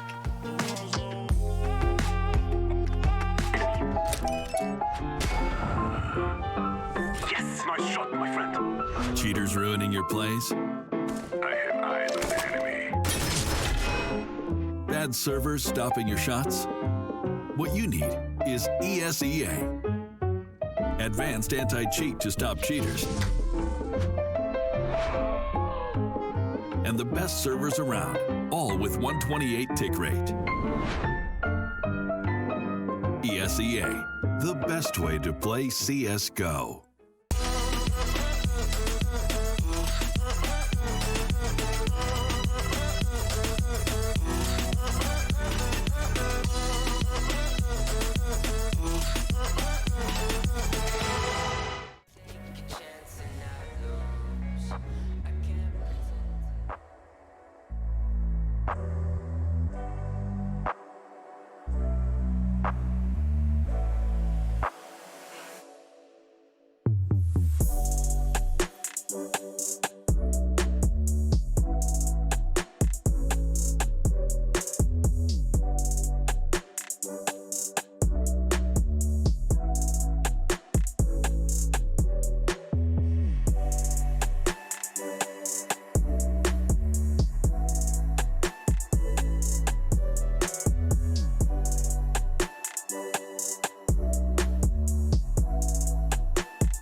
Intel Extreme Masters Summer is brought to you by Intel, Acer Predator, 1xBet, and DHL.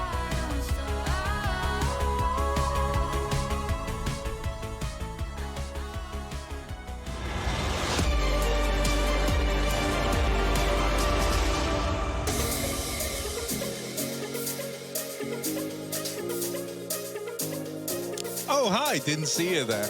I'm really looking forward to this second map, Hugo. We don't have to wait. I mean, yeah, right, when am I not? But, man, I tell you what, we just had a great Mirage. We just had a full 30-round affair.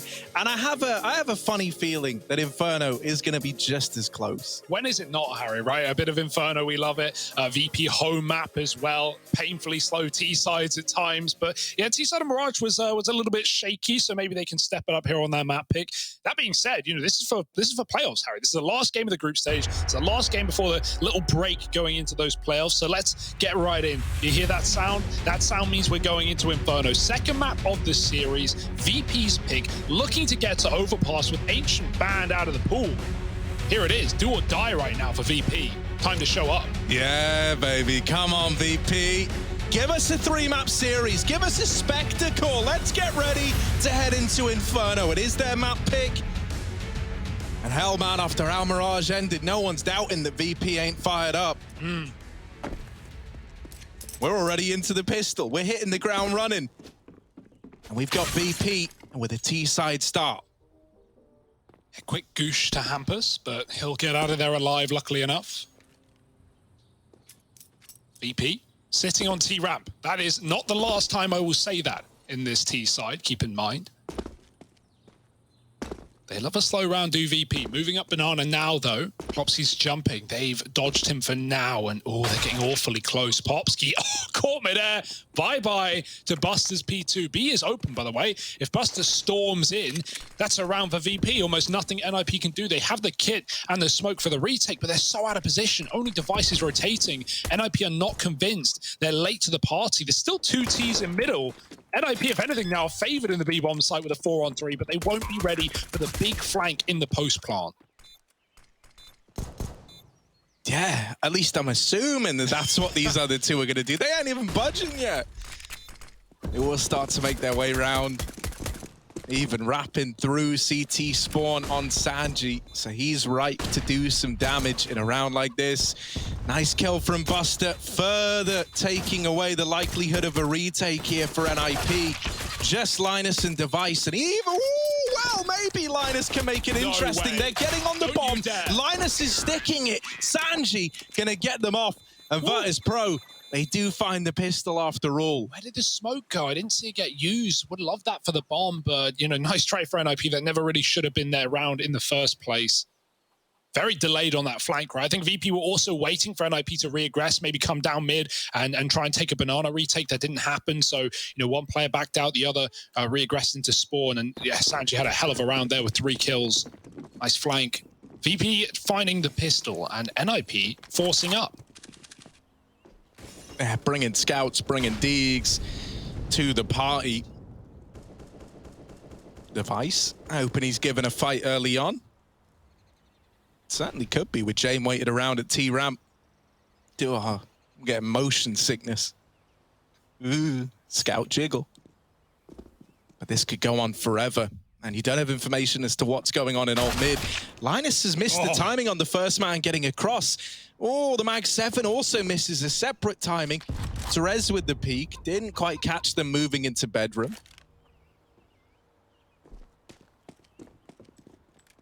I see a Mag 7 on Rez, though, and I get excited. This gun can do damage, especially over here towards the short side and the apartments. Kick it a little bit shaky. James spams the wall and Kick it freaks out, turns around.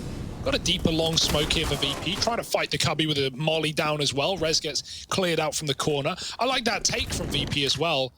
Avoids you getting smoke spammed or pushed through by the long player. Device is relegated to play back in the Moto side. He's chased down. Yakinda with 1 health remaining, jumping through smokes. With this kill coming in, NIP, no chance in this round. Popsky's going to give away his position. hoping that he can bait for Hampus, who's trapped in the back of the bomb site. And, oh, Hampus spamming as well, going to limit his shots, and Sanji eventually fights him. Plopsky trying to save that Dig armor for another round. And VP up 2-0. Already T-side looking a lot better.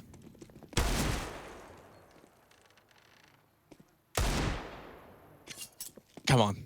Just, oh man, your kid has got 1 HP. 1 HP, look at him. Woo. He's just waiting. Run. He gets away. Big Yakinda. Will he die to the bomb? Accepting bets now. You think he's safe, but is he safe, right? He's safe. Nah, he's really safe now. He's really making sure. If he was still on banana, could have. Yeah. As weird as that is. With a deep side plant, yes, it's default, so he would be fine. But Yakinda knows that. He's as far away as he can possibly be. Back in spawn and respawning Go VP. NIP having to eco. A lot of Ps in this matchup. Someone's been drinking too much water. I'm just an eco here. Yeah, this should be a pretty uneventful round as far as they go. Yeah, we said that a lot on Mirage, and well, look what happened. Yeah, that's true, Hugo. And actually, I've learned to never chance it. The thing is, I just think on Inferno, it's very, very hard, especially up against VP, with what they do and how they play and how grueling they can be when it comes to... Oh, boy, just about gets away. Linus. There's a lot of dudes around the corner, and he's deleted by Sanji on the initial peak. Yeah, the Deagle's not really given much of a chance. Sanji's making money for James Orp. You know that's what he's doing, yeah, right? It's one way of looking at it, yeah, sure. Can't, you know, disagree with that statement. Nice guy, Sanji. He's also Bames John, 700. Yeah. Oh, the jumping. Poor Rez. Could not hit that headshot mid-air. This is good, though. It's clean. It's exactly what we wanted out of VP, right? Leaving nothing to chance.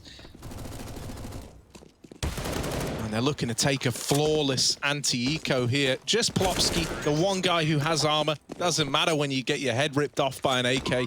But now you've got that reinvestment. And Device has even got AWP money to be throwing around.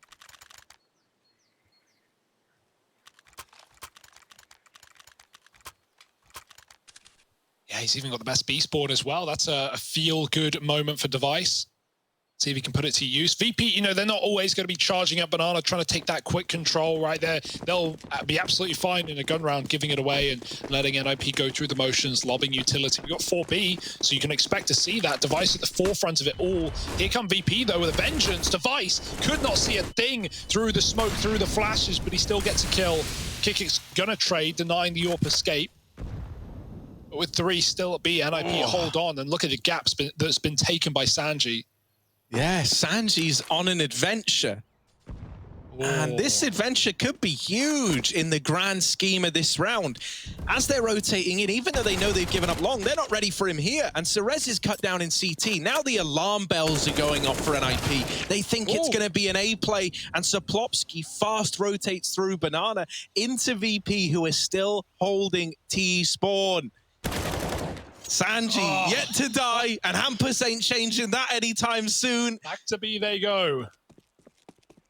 And this is what I mean. The way that VP play the T sides is grueling to play up against. They get Sanji deep in CT, and you saw the reaction from Nip. They go, oh, bollocks. That means it's an A play. Everyone starts rotating, rushing through Banana. Nah, mate, the bomb is sat at T ramp. There's another guy with him. They were just waiting for you. Well, that's the thing. VP, they don't even need a plan there, right? Once they get Sanji and CT, they can just go, all right, let's feel it out. Let's see what they give us now, you know? Maybe we go A. If Sanji kills 1, then we collapse on the A players. But NIP just feeds Sanji, right? They're trying to rotate. They're trying to get some control back. And, you know, 2 kills off a B. Yeah, why wouldn't you run in at that point? James even given a free AWP. Linus is not getting away with this gun. Oh, he slipped the net, but not for long. Good shot, but they're everywhere, around every corner. James with a headshot through the wall, and VP up 4-0. Yeah, I love that call from VP, right? Just getting Sanji up there quick. It's cool for 2 reasons. 1, it's an SMG. You lose it, it doesn't matter, whatever. You can afford to take that risk. 2, it's the first gun round for NIP. So it goes to say that, yeah, no surprise that NIP are heavy B, straight out of spawn, right? Throwing in the util, going about the motions, as many CT teams often will.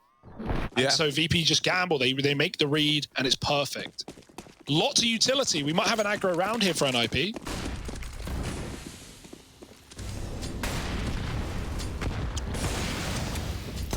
Yeah, definitely would be the buy for it, right? I imagine if they were going to look to do anything without aggression, you'd see a lot more smokes for a smoke delay play. Instead, we've got them fighting with these deagles, with the nades. So little value from so many HEs and so many mollies, right? That was thousands of bucks worth of utility, and they barely, you know, scraped VP.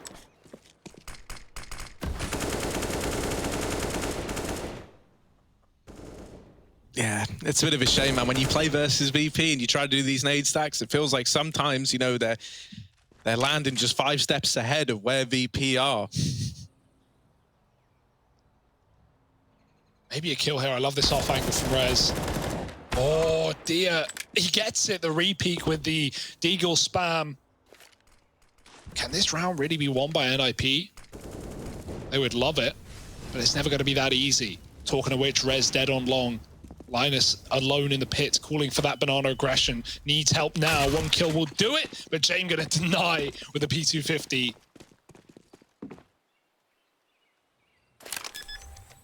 Yeah, I mean, you know, you're up against the VP that are probably a little bitter as to how Mirage ended. I reckon they're coming into this fired up to make a bit of a statement on their map pick, right? Just to say to NIP, like, look at how close we were to winning your map. Look at what we're doing to you on ours.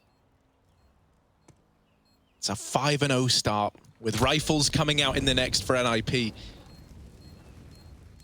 But this is exactly how these scorelines, you know, spiral out of control so quickly, right? If you lose pistol CT side and you lose that first rifle, you are going 5-0 down 9 times out of 10.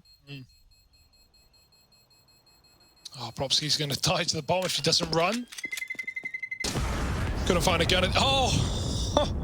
Felt like that was far enough. Guess not. No armor, of course, so far more damage off of that bomb. But yeah, it was a deep sight plant as well. Not back sight, but in the corner. The cold 0 box. 5-0 for VP. Looking good. Got the reinvestment here, though, from NIP. Device even having an AWP as well. And yeah, no, NIP, they love doing this as well on the player cams. Always good to, you know, lean away from the PC, all together in a room, chatting to Threat, trying to figure out what they want to do next. Got to be careful, right, with that long gap. If they want to go heavy B and throw in utility, you need someone on long. That's something VP have already looked to exploit. Sanji 9-1 right now.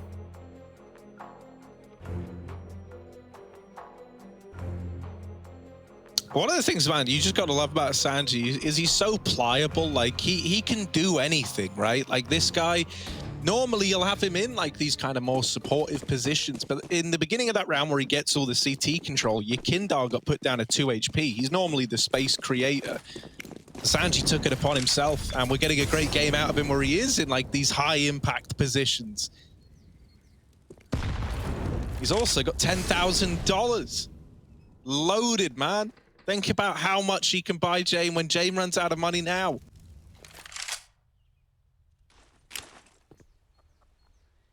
More of this slow T side. Response from NIP is good though, right? They're not like dumping all these early nades down banana. That's one of the tricks to like this VP style, right? Everyone knows they're really gonna look to give you this slow stuff at some point. And so seeing teams, you know, hold on to utility till the late round, not uncommon. If you want it to do damage versus VP, a lot of the time you got to do that. But that's why when VP do change the pace, it can catch you so off guard. And so here we go. They're taking this top mid control. While this is going on, NIP are trying to retake banana. It's at least something for them. The VP are out on the long side. Rez doesn't know anything about numbers yet, but the flash in for him is perfect from Device. A big little double play between Device and Rez at long, and they're going to lock in the round on the back of it. The rifles come out in round number 6, and it's a flawless round for NIP. That carries a lot of weight as well. Now, we talk about this CT money being harsh. Flawless rounds are so important just to build you a bit of a foundation. Yeah, that's a dream for NIP, right? What a spray on the long side for Rez. They're blind for so long, it feels like. And he's able to transfer across everyone. So there we go, on the board. Better late than never. But far from happy with where they're at. VP moving up banana fast, Kicker taking risks here. He's got the deep molly as well. Might have to smoke his escape. Swap sides, avoid the nades. You see him back out there, and that's because, you know, often you get that molly in, you wait till the T's are trapped in one corner or the other, and then you double nade logs or double nade the left side of B. And so Kicker makes sure that doesn't happen to him. He re-aggroes after the fact. Hampus is waiting for the flash. He's going to call it. Probably going to play contact for the first kill, and then as soon as he shoots, the flash will go out behind him. Let's hope he doesn't die immediately. Oh, there it is. Spray is good. Kicker gets tagged down low as well, but lives to tell the tale, and even the reflash comes in, but at that point, Hampus is dead. Plopsky is still holding B with his utility, and VP might just full exec. Yeah, they're dumping in util. I know they've weakened this B site, even though the rotation of device is in. Nip are completely cut out of B, and now start to call for rotations. That bomb not planted yet. Device, Deeg spam, and Plopsky gonna drop the bomb out Ruin's side. That's quickly retrieved by Sanji. You don't want to lose that bomb. You don't want to lose track of it. He grabs the plant, and Device is caught with the spam. For Linus and Rez, they're very, very late into this one. Kickert's even holding for the late banana flank, and if he gets this kill, it's not coming through, but Rez is ready. Linus, dead to Sanji. And they know where Rez is. They've got him pinned over at banana, even though he's created space. Sanji is there to lock the round in. The VP take the B plate, and they put 6 up on the board. I love that from James. Not only does he give Kick at the AWP for like the Bogdan's Law to hold banana, which is a nice play, and actually honestly one that is pretty rare from James. Like he's never given that AWP over to his teammates, which, you know, it's fine, right? We know his style of play, what it's like. He's always going to go in last. But right there, as Device is spamming to try and stop the bomb plant, James, he's on top of blue. He could easily just tuck and wait. He chases that kill, man. He never gives Device the room. And that's a really aggressive play that puts VP up in the 3-on-2. Pretty much signaling the end of the round. NIP double haul set up with the AWP. This is common. First contact is the AWP, which will then back out, and you'll be fed to the wolves in the form of the rifle. VP, again, trading util out B, and they're fine to give it back up. Yakinda pops out into middle. Boiler player with a flash, and there goes Rez again, always set up by his side. Linus helps out on the short as well, gets another kill. So NIP back with a vengeance. This might just force a B execute for VP. You don't really have much else in the tank. You do have that control. And just the right amount of util. After Device checks mid, he might even pre-rotate. That's what I was going to say, right? Look, he's aggressing over at the long side, getting the info that mid still looks clear. But we're not going to see an early rotation out of Nip. Still sticking to their guns. Time to run, double Smokes smoke. it down, yeah. Plopsky could get spammed out. The tags have hit, and Buster will delete him through the smoke. Hampus still up on the boost, goes unchecked, and takes one out of the round. Buster and Sanji left in a 2-on-4. They have a bomb plant. That is the only thing going their way. NIP set up to retake this one. A lot of utility as well to force these gunfights out of virtus.pro. You can make them feel very uncomfortable. This is going to be rough for Buster and Sanji. There's the early swing. Nothing found. Buster good for one, but he's double peeked from the ruins. And Linus plays that to perfection with his teammates by his side, rushing down the remaining man. You really couldn't tell that Linus is so inexperienced on this top level, right? Like, he looks so comfortable inside of this team. It's the first time I've casted him, at least, right? We obviously saw a bit, you know, from him in the tournament already, but wow, like he's just so calm, he's so collected. When he was anchoring B back on Mirage, he always looked good to get a couple of kills. And right there, even just swinging with his teammate, jumping on top of Coffin, in sync on the retake. Really nice stuff. Yeah. 3 kills. Whenever we've seen him on player cams as well, he's very smiley. Looks like he's interacting with everyone. Yeah. Seems like he's like just looking very positive. I mean, got to be a dream to be playing in this roster. Yeah, right? Like, especially now, right? Down the line, like, oh, hey Device. Oh, hey Rez. You know, yeah, this whole roster is star-studded, and NIP love bringing in the youngsters. Right now, VP, they're still fine. They're still in control. They're not, you know, worried yet. Couple of rounds for NIP and a retake there on the B bomb side, but VP still have the cash to sustain. And more of it.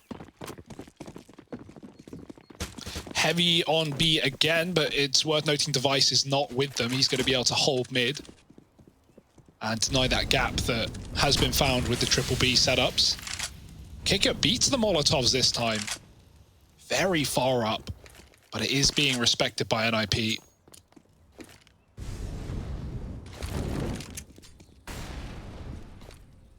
A very slow and passive round here for NIP, not wanting to take any early engagements. Device doesn't swing out mid, he just holds for the, well, the T-swing rather. Now he has long. Nip never fought for Banana. They held their util for this execute. That's what VP have done a lot of towards this B bomb site. And they might do it again. We're getting mid util right now, but with 3 in Banana with that bomb as well. VP likely just going to fall back into another execute. Retake util for NIP. I like that. They don't do anything with it though. All that's going to do is delay the play. Device almost rotated, but they've told him they're fine, but they won't be fine for long. Yeah, look, you're seeing the other VP players falling back and looking to follow through on this B play with Plopsky giving that early fight over. They're more enticed now than ever. They've tasted the blood in the water and they want more. Wiping Hampus out and through the smokes again. What? Device given a taste of his own medicine, perhaps. It's virtus.pro up onto 7. Well, that's Kicker, by the way. Yeah. Little monster of headshot everyone. Of a man. Shooting Device through the smoke.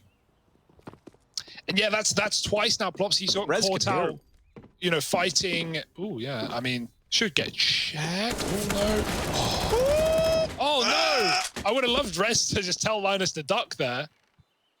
But trying to bait him in like, for Rez. Hey, yo, Linus, peek. Cheers, lad. Going for the ace and the save. It's going to look sick in the frag movie.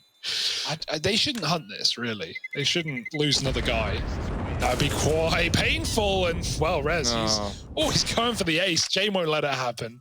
Okay, James saves. That's the one thing we can always rely on. That's twice now that we've had this quick B pick from VP.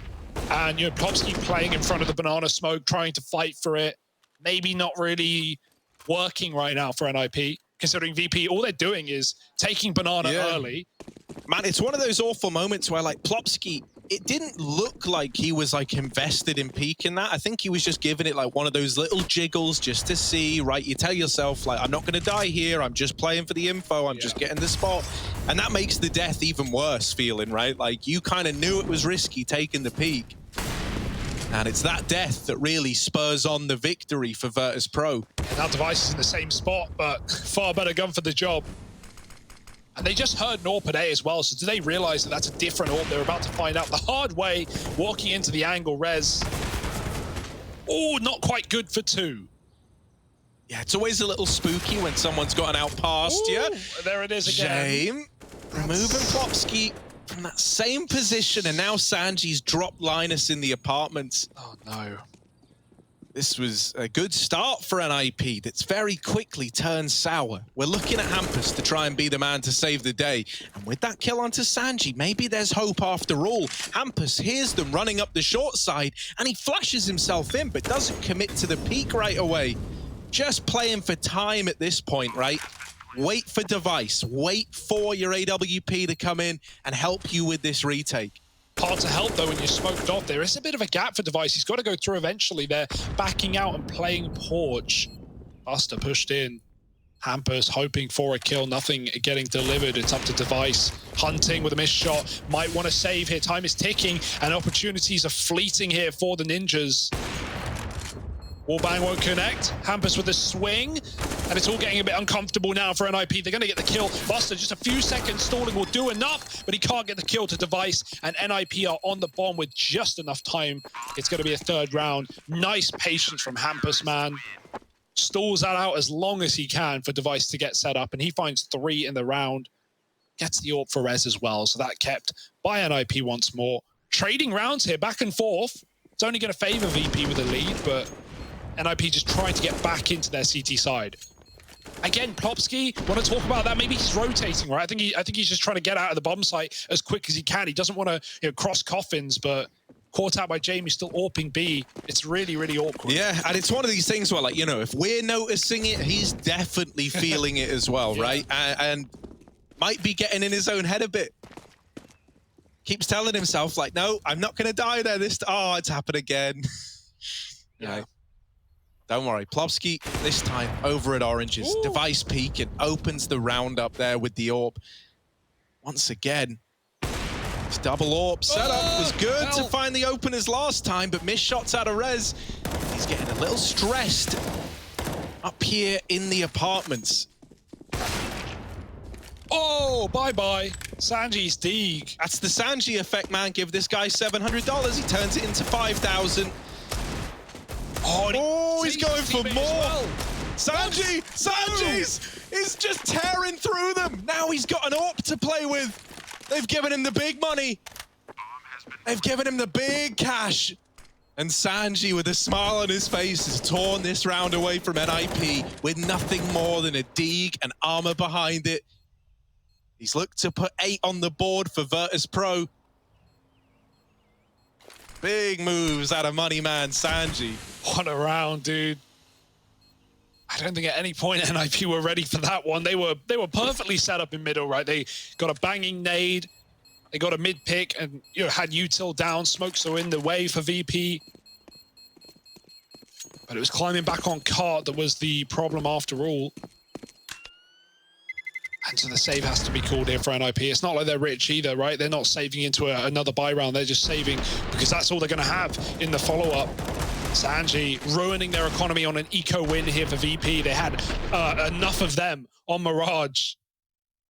But we've got many more on Inferno too. 8-3 dominance right now for virtus.pro. Like, Sanji is like the real Wolf of Wall Street of Counter-Strike, isn't he? Like, he'll take some penny stocks, he'll turn it into something big.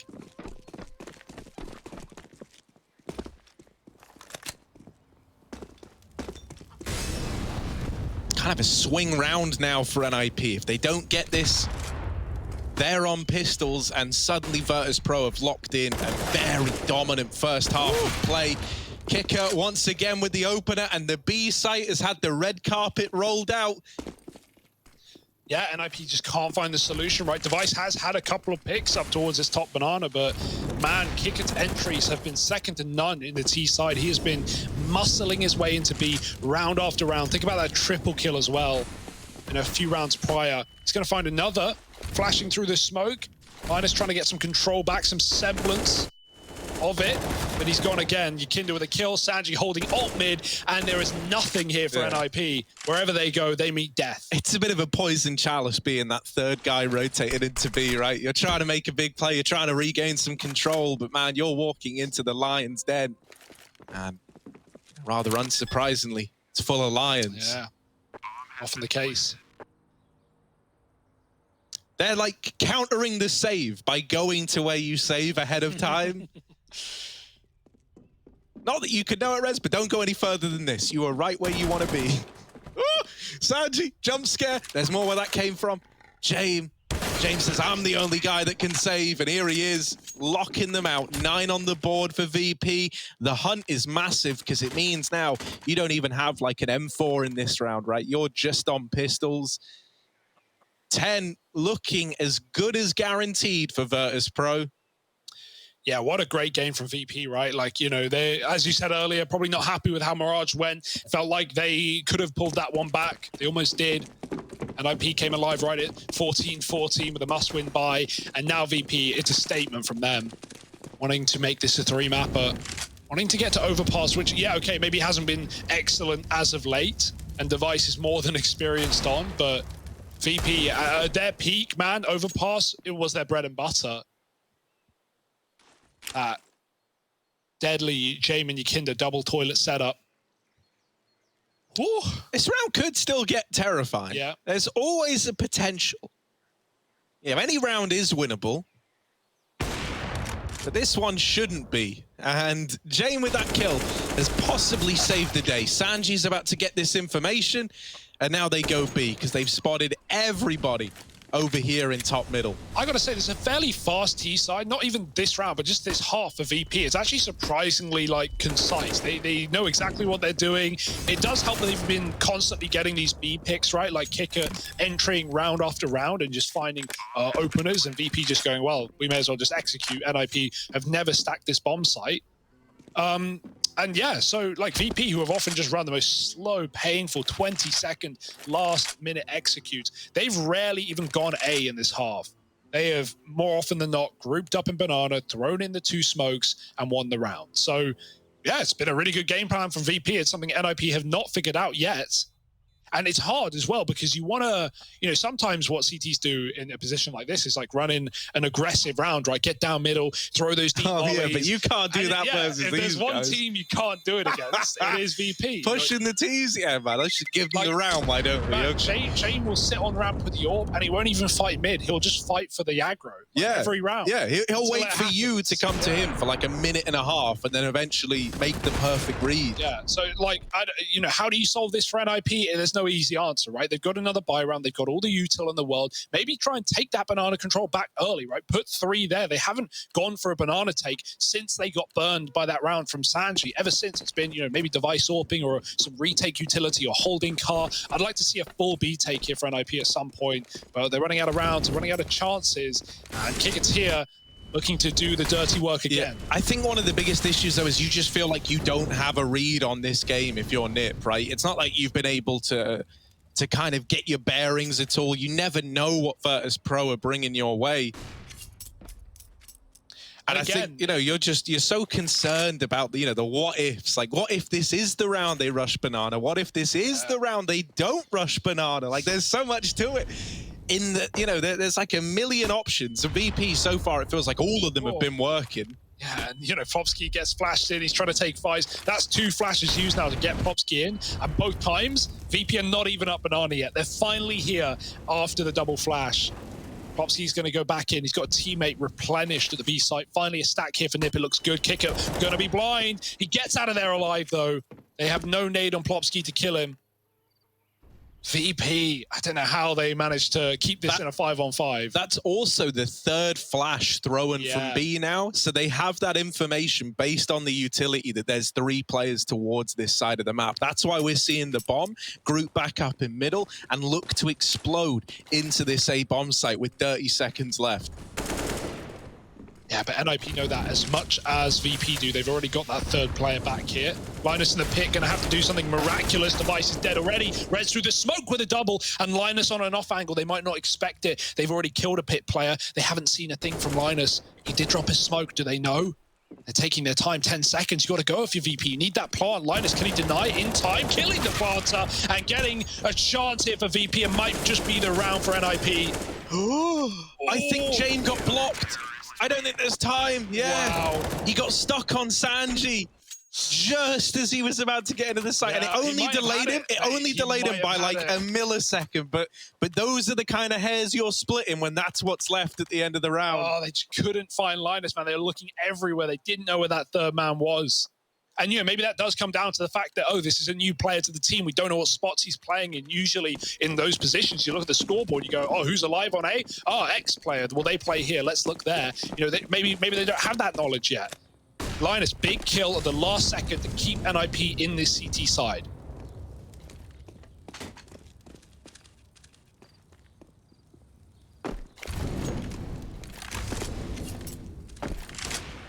And it's another round that showcases why we've been impressed with Linus, right? He doesn't overextend in that like 1v3 he was in the A bomb site. He plays it to perfection around the smokes. And, you know, uses the one opportunity he gets at a kill to make it the round-winning kill. Oh. So there we go. Sanji's back on his apartment's lurk. The rest of the gang gonna start to explode out through middle. Maybe a fast A take from virtus.pro. I was gonna say, that don't sound like the VP I know. We've got a lot of real estate, nothing towards B. So that makes me doubt that they would go back, right? Especially with only 50 seconds left. They start to go back. It's now or never, right? Even if they don't commit to B, you can clear out this position, you can show bomb, you can make, NIP think you're committing B, but it seems like it will be that Look B at this, though. They know how much respect they've got at this B side of the map. Like, they just run up Banana knowing that NIP aren't fighting for it. It's awkward, though. The B players were never seen, so they just have all their utils still available. Smokes, mollies, the whole 9 yards. It's landing now. VP got to go. Through the smokes, into the site. Kicker trying to lead the charge. NIP rotating players over. This shot from Device, but the kills have got to come in for VP. They're running out of time, and Device finally dealt with, but there's more where that came from. Kicker's out of ammo and out of time as well. Buster all the way in CT spawn, can't do a thing. And so NIP secure 5 to close out this first half.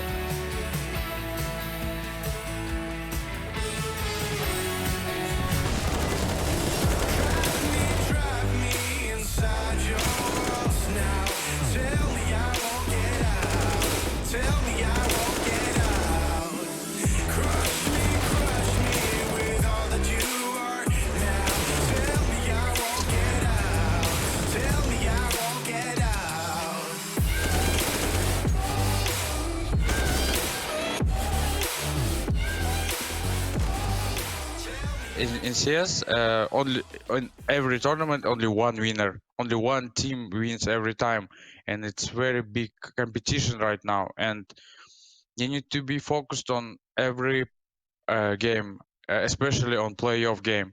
And I think our we started play bad from ESL Pro League.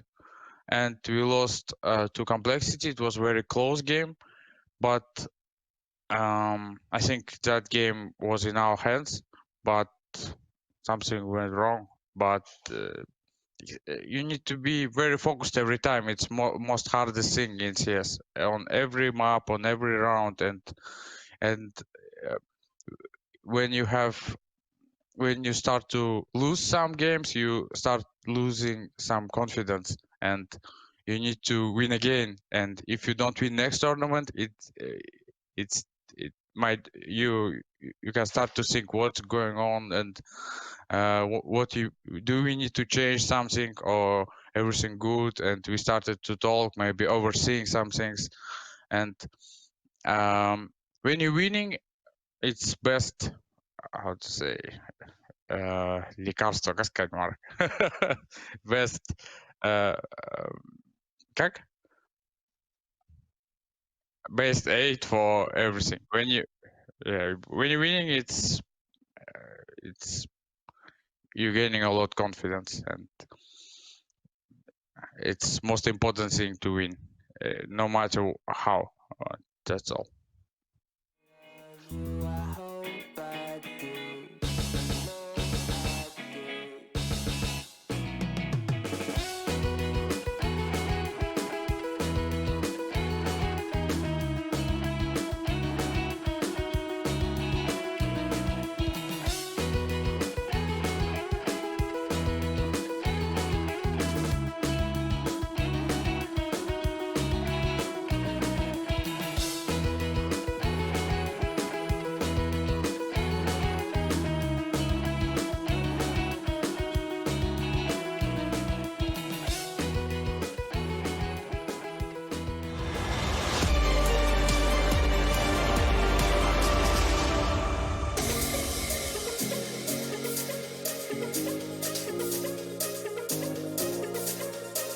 The vibes are good. virtus.pro have given us one hell of a T-side inferno. Now it's NIP who are going to have to be on fire here as they embark on their T-side if they want to get back into this second map, all with the goal of trying to dodge overpass as the third. Yeah, hey, credit to them if they can, pull this one back and make this a win, a 2-0. But right now, VP, you can see why it's their map pick. They are storming on that T side. Lots of lovely B executes. Popsky having problems, but always a chance to recover in that T side. A lot more comfortable. You can choose what you want to do. You're not at the beck and call of VP's game plan. Hampus clearing apartments. Notice it's a B play, though. Only one man here, VP. They've got a really good util, retake buy. They've got a molly. Whether that's going to get used early or not, we'll have to see. Sanji could try and stop the bomb plant with the Molotov, throw it on the coffins from his position. They're aggroing. Hampus is missing the timing. He's going to go back in apps. He'll spot them. No, he won't. They're flanking the B play. This is so weird. This is so uncomfortable. Look at that minimap. Yeah, NIP have the B bomb site, but Hampus has no idea that they're so far down. But they've missed him as well. Hampus now. Now he knows. Now Hampus knows. Surely, come on. Hampus could tear the entire round away. It could have been a series of missed timings, but no, James, you little rat man. Turns around, flushes Hampus out. And now the retake is well and truly underway. Linus and Plopsky, the only two left. And look at them, they're boxed into a tiny little corner. The bomb's planted for them, but is that going to be enough? Kicker is sticking it, and Linus can't do a damn thing. Virtus.pro, that pistol round, that's crazy. That is crazy, Harry. You're not wrong. Yeah, Sanji does a great job at B, right? Or sorry, Buster, I think it was, just able to stall out, buy some time. The mid push, and like NIP never knew that was coming as well, right? Like Hampus, he may have seen Jame there, but there's no knowledge on the fact that the entirety of VP are coming down on the banana flank for NIP. Very weird round. Don't see pistols go that way on this map, but once you hit the officials, everything changes. Double AKs here for NIP. Got Galil on res, so they really are trying to upset this buy from VP early. If you don't win this, though, at this scoreline, you are digging a massive hole. Yeah, you might get like one T-side rifle round, and that might be, you getting to play the second half. Yeah. Double also, yeah, and a dude on balcony as well. There's three that can peek this short side. Even once you've dealt with Kicker, you're never going to be ready for the next guy in Jame. Oh, well, Linus is, what do I know? Oh, the deagle of Linus, a lot of damage. Failed out. But only one kill. Sanji saves the day. Yeah, back to me. There's only one guy here, and that's a key kill for Hampus, man. He's so good at getting these entries. That's the B site. Rumbled. Smoke is down. Bomb plant allowed, and VP, they've got a kit on Kicker. It's very low, though. And he's very far away. Your kit has even been softened up in the CT spawn, and VP might actually choose to give it up. Yeah, I think this is the right call for VP, honestly. Like, those second round buys could be lethal. That NIP have better guns than you do right now. They've also got way more health. And so VP, who have util, who have a kit, who have enough to, fully rebuy next, this is definitely the right call. It's a bit of a sad call to make. Nice entry from Hampus. That is the kill that wins the round.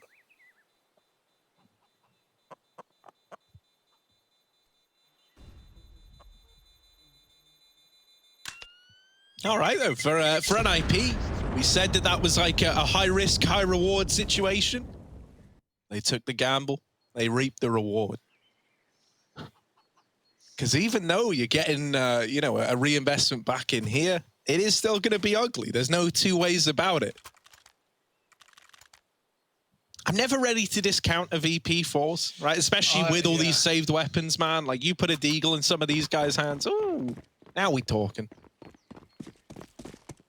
But, man, winning the round for NIP, right? Considering now this buy is also pretty sloppy for VP.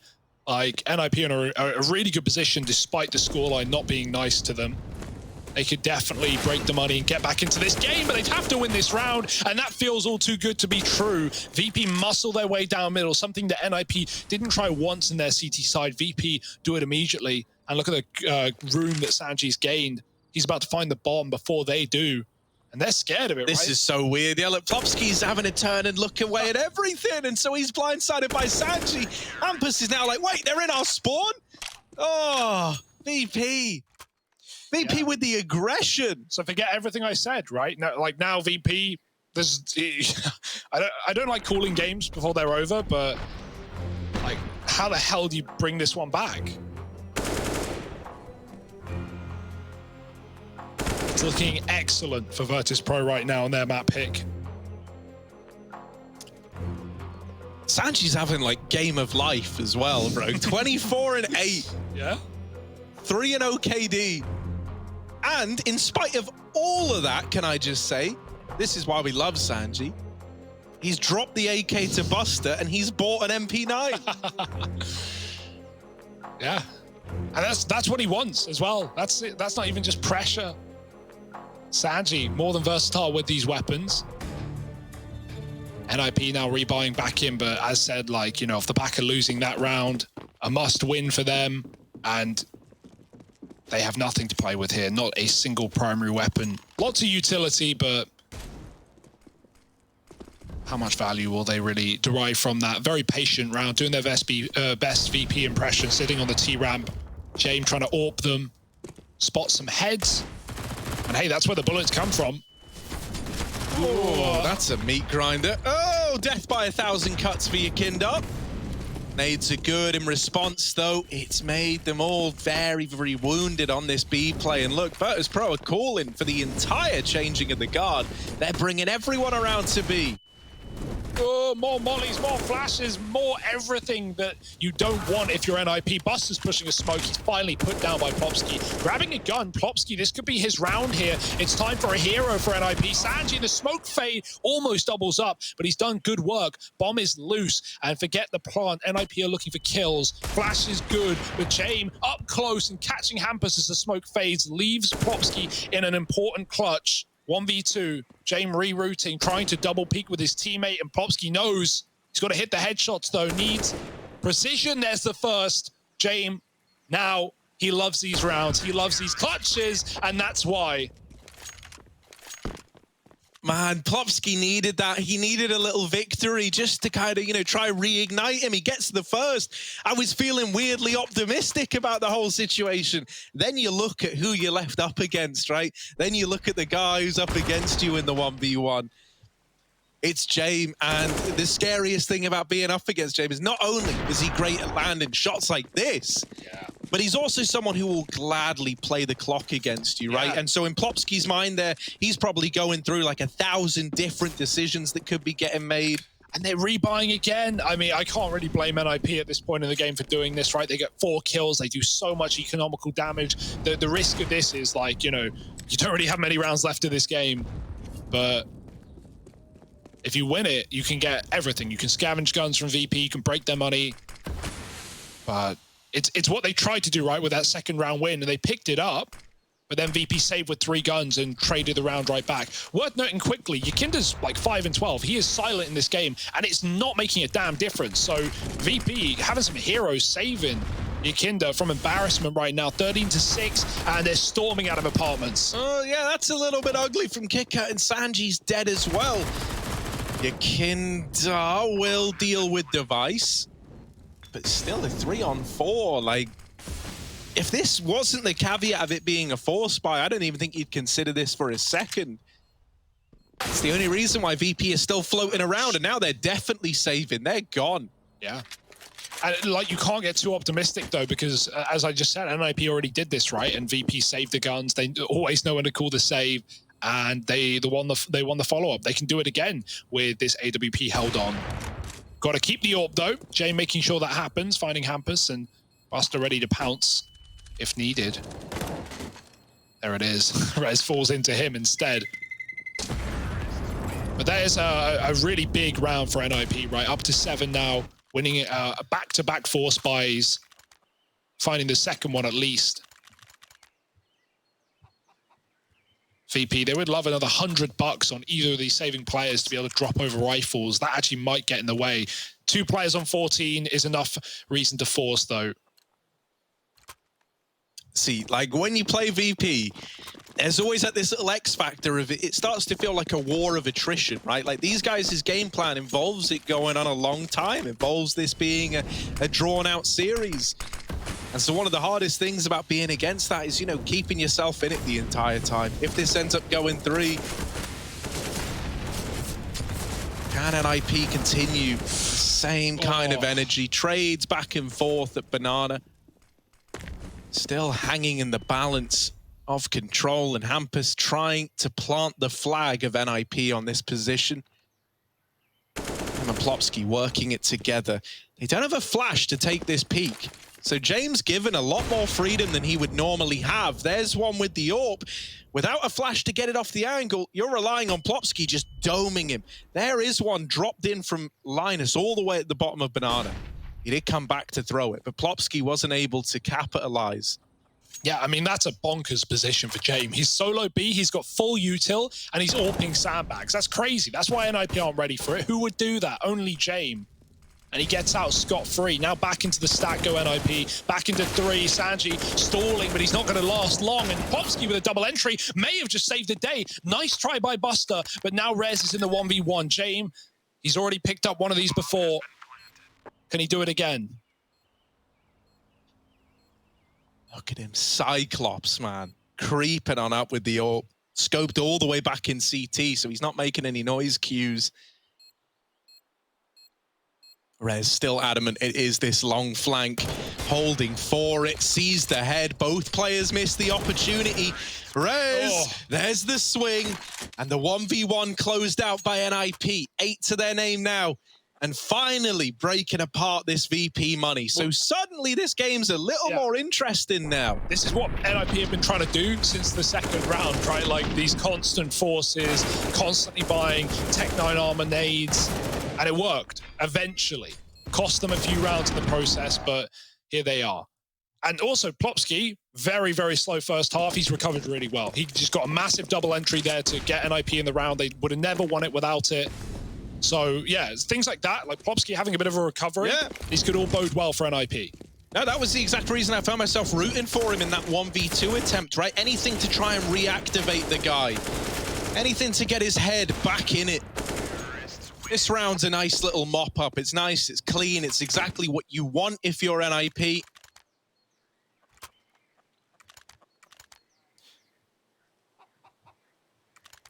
All right, with Plopsky having a late game activation, starting to build back in, no longer feeling like a 4v5 or one of your guys a little bit out of it. Maybe there's still some legs on this map yet. Maybe.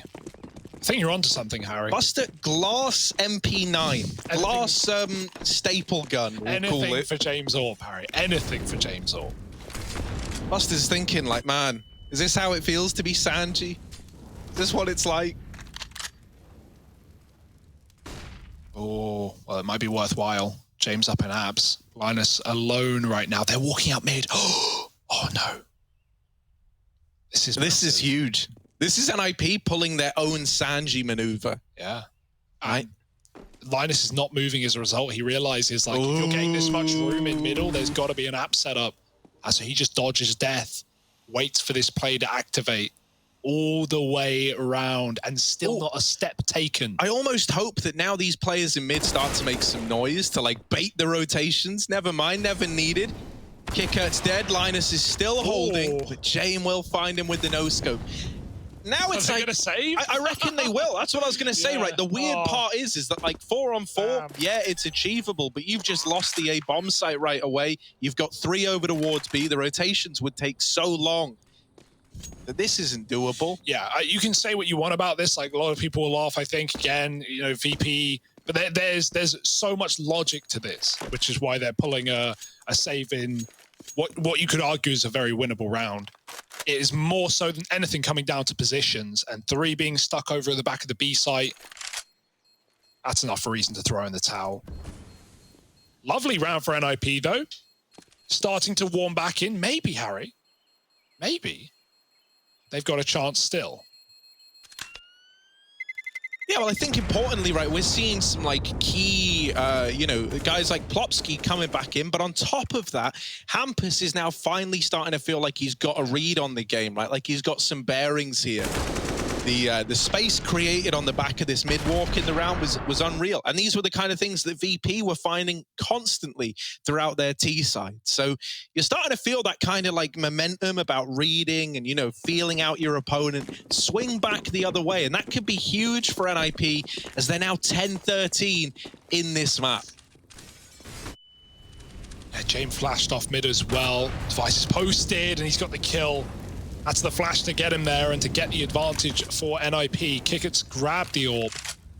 NIP laying up smokes real quick towards A. Now, they don't know Banana's been taken. They're looking at it, right? They're considering this, but Yikinda goes through the smoke, and he gets a kill as well. Yikinda, he's been quiet, but he is not fearful. He is full send right down on the flank, and NIP, as a result, had to activate into the A site. They do well, getting another entry, and Device posted deals with Buster re-aggressing. Yikinda was low, and so he'll choose to save, and Kickit joins him with Jane's AWP. I do like that Yikinda has been doing this a lot, right? Even in some lost rounds, he's been, taking Banana and still doing what he does in every game, which is these aggressive CT Banana control rounds, like very Stewie 2K-esque, right? Pushing, jumping on top of the car, fighting, trying to get behind the half wall. So, not deterred by the fact that maybe the frags aren't there right now. But you know what is there right now?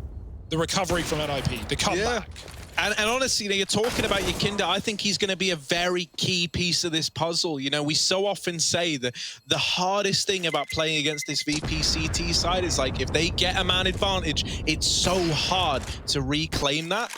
Well, normally it is guys like Yikinda who aren't afraid to take the aggression, who aren't afraid to take those opening fights that can turn the round in your advantage.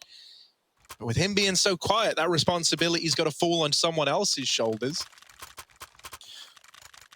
Oh, okay, this is it. So VP, some saves, right? Back-to-back saves, just trying to get the money, trying to build the economy. This is the result of that. A big old buy. Jame, 20-9 on the AWP, was picked up by Device last time around. Device going back for some aggression. Right up Banana. On top of the wall, or logs rather. Flashback in, Yikinda's burning. Oh, he's very low now. A nade could finish this off. So much damage done by this Banana utility fight. But it's about who can get the kill, who can reap the reward of all the damage that's been done. Looking like it ends in a stalemate, with VP conceding Banana, NIP getting the real estate, but at quite the cost to the old HP of guys like Device. This is a mega brain rotate for VP. Oh, they don't commit to it, though. They showed so much over on B in terms of utility. That's a good grenade onto Buster as well. But now VP have realized it's gone very quiet up towards A. They still have the mid info from Porch, and so they're going to set up a boost and keep this triple B alive. And they are right in their assumption. Here come NIP waiting for the fade. This is it though, man. Big stack. If you can't hold this, VP, what can you do, right? You've got everybody, not everybody, but you've got the majority here. Is it going to be the case that majority rules? Rez dead in the open. They do deal with Yikinda, and they turn it on as well, but Buster, with the lineup, has left it just on Device. He was tagged up earlier on at the utility fight on Banana, and so he's left saving. The triple stack, it works wonders. NIP were not ready for a third man. Yeah, and coming through the coffin smoke as well. It was one, I don't know if it was Buster or if it was Sanji, but as that coffin smoke came in, someone jumped into it. Yeah, that was Buster. And moved it completely. So he had firstly, the smoke was just a big, hole, but also he has so much more room to move around it. It's not just deep in the choke point. Worth sacrificing the 1 or 2 HP for that. Buster goes big, and NIP cracked that site right open. They got a double entry instantly, so Buster finding both kills there is huge for VP, who have been, waiting for this round. They've been saving and saving and saving to finally pick up a CT win, and there it is. Streak of 5 for NIP broken, and VP looking to close the map and take us to a third. Yeah, but with those 5 rounds comes lots of money for NIP. They're reinvesting, they're reinvigorated, and they're looking to go. Once again, virtus.pro take this Banana control. Flexing their muscles here, but it has taken up an extra player from the A bomb site. They rotate him back now, and he's going to be here in time. NIP have gotten top middle. Starting to take some long control. James Orp is on the angle, playing with fire. And James, the collateral comes through. Is he going for more? Ooh, he is. 3 in the round. Big James bringing the pain. And he's even looking for more. An unquenchable thirst for kills. Device on the angle, but there's so much still to worry about. They could be in middle for all NIP know. A huge round for Jame, and it might have found VP 15. Yeah, just about finishing the job here. No one's peeking, right? Device is searching for a kill with his ult, but even Sanji in the pit is just covering the cross for Yakinda. This is beautiful for VP. They're making NIP commit or save. You got to go with the flash. Device with the check, but there's still Sanji to worry about, who's dropped kicker. Device has the bomb, but he has no room to move. Ollie is good. Shot connects, but they're chasing Device down. And even though he hits the third through the pillar, it makes no difference. 15 for VP. Jame finds 4. And that's the Jame that we wanted here and now, trying to take us to overpass. He's on fire right now, Harry. Not even double-digit deaths, and we are nearly 30 rounds in. Yeah, how does he do it? How does he get away with it? Just AKs now for NIP to try and stop the inevitable, to try and stop overpass. It's waiting in the wings. virtus.pro are 5 kills from it.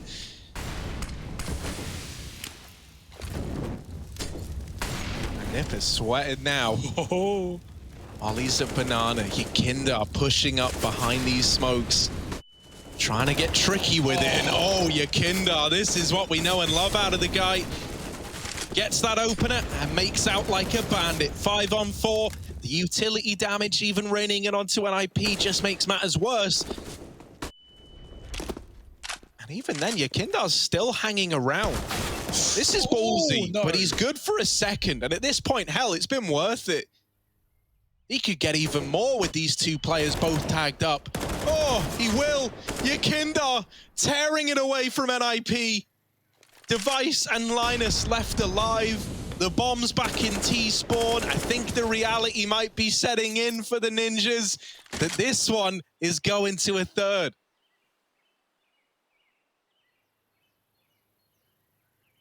Yeah, this is the worst position to be in, right? Device doesn't want to accept reality, but it's going to come crashing right down on top of him. 30 seconds. He hasn't even got time to get the bomb.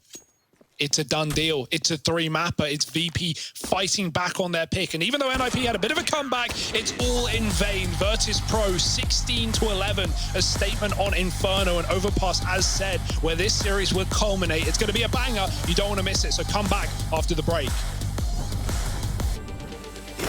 They done told me to be myself, so when I went and found myself, the ones who told me back then, be true to who I am, ain't think we was really gonna win. Now they watching us from the sidelines, while we trying to victories like we getting high tides. I'm getting my prize, only thing my eyes is locked in on, half a milli mine. I want it right now, don't waste my time. Family in a penthouse with a view sky high, blood, sweat, and tears bring more to my eyes, cause the whole gang winning, I done gave my life, odds low, but we did it, dang we. And we always moving, never on the same thing, now our lives are...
We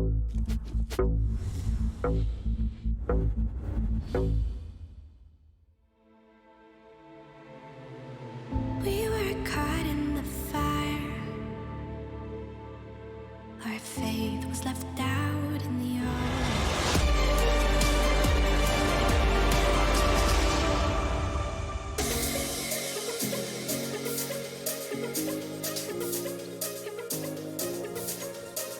Банан.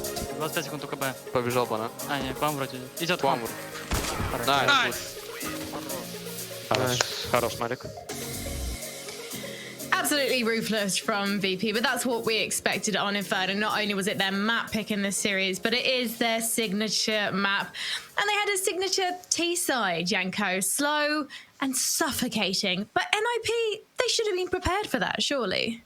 Yeah, they were. I think they were, but I think actually we can jump straight into it. I think the crucial part of that was the first gun round.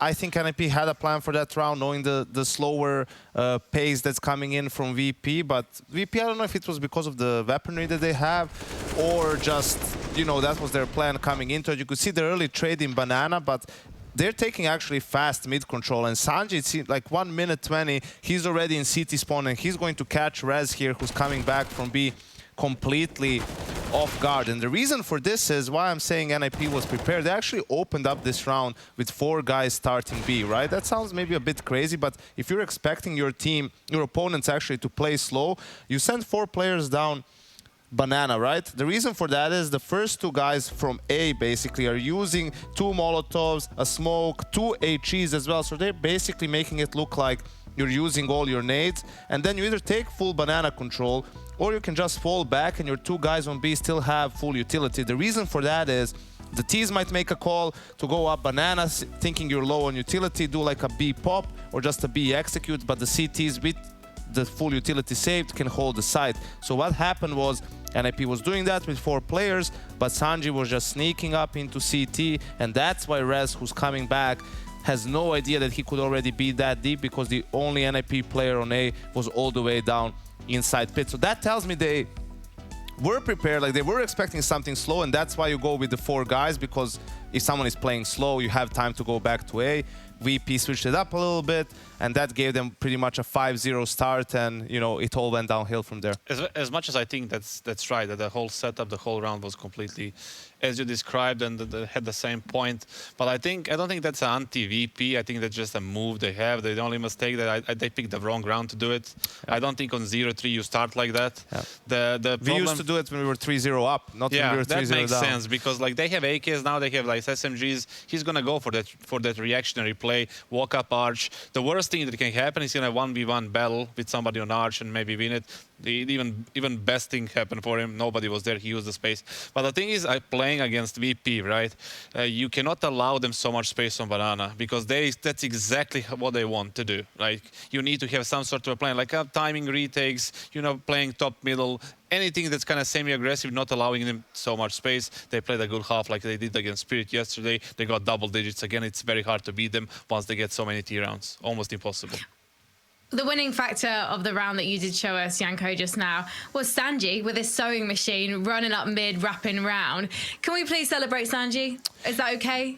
Yeah, we can. I mean, just obviously... the versatility of the man. Obviously the support player, but it seems like him and Yakindar switched roles for this game. He was absolutely lights out, topping the scoreboard for his team. Yakindar having a bit more of a quiet game this time around. Hopefully for VP, he's just saving it all for the decider for overpass. But yeah, Sanji usually sacrifices himself for the sake of a team, and we saw that even throughout this game, where he was actually playing really well and still managed to put up some really good numbers, having fourth round, the Deagle round. Yeah, this one was crucial.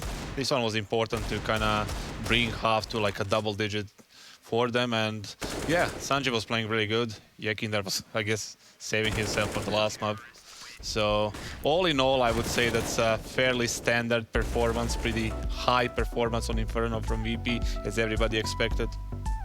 And the highest performer for NIP was Rez, doing what he could. But again, I feel like there wasn't really a particular standout for NIP. It was just a case of the team trying to get the job done. But obviously, feel free to tell me if I'm wrong, Janko. No, that's all right. I think you can see here they had some good plays on the CT side. The flash plays for Rez towards the arch side as well. But I think it's just, you know, a matter of time in a sense of it is clear at this point that their Inferno is still a bit shaky, right? So you only had as much time as you did with Device. Now you change another player, bringing in Linus instead of ZTR. So some of these maps are going to need some more work. Mirage and Overpassing to be the go-to maps. Nuke so-so, right? They have enough time to do it. I'm not worried about it. You know, the thing right now that they need to focus is Overpass. I think that in a big picture, I think they have a slight advantage over VP there. They're playing good Overpass right now. VP on the other side is not recently playing very well. They lost to OG and Gambit in the last 2 games. Before that, they beat Akuma and Spirit. But Akuma, I mean, they're up there. So I think they have a decent advantage on this map, considering the last results and the last form on the very map that we actually saw. Well, the numbers say NIP has a 75% win rate and VP 62%. They've both played this map 8 times in the last 3 months. We do need to remember that NIP have obviously swapped out ZTR for Linus and they brought Device in as well. So technically they haven't played this 8 times as a lineup. But does that even matter, Janko? This is an NIP that seems confident on this map. Listen, I like the way NIP plays more just in general, but VP has been together for longer, right? And Yekinder is the X factor in this sort of a matchup. So I do have to give them a slight edge simply because of that. Yeah, but Device on the other side, I feel like Overpass CT side, he's going to have a lot of room to kind of do his thing. He's going to go down con, he can play long, he can play toilets, he can play sands, he can go down to B short, monster, whatever. He is total freedom. The map is designed that way that he can just move around and do his thing, and that's where he is the best. Well, I can't wait to see the battle of the bathrooms then. We're going to take a short break. When we come back, we are going to be heading to Overpass, who will be making it to the quarterfinals of IEM Summer.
Oh, guy above us.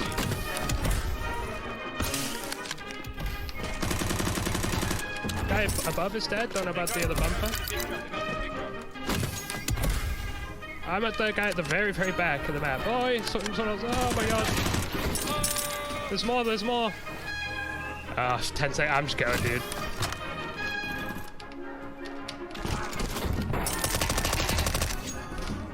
Yeah, it's okay. Oh, one guy right next to us coming from Caswar, the big rock. Going? Yeah, the big rock. Yeah, I'm on him, He's got a deep, man. Holy shit. He had a dig. Bump trap.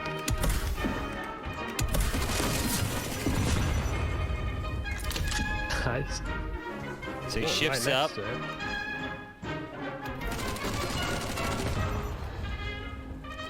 Oof. There. Bane's pit, left of it. Right.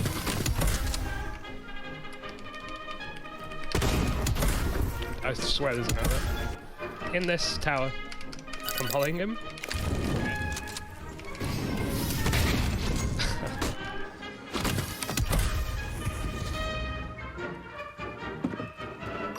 Oh, yes. Spiral is dead. Oh!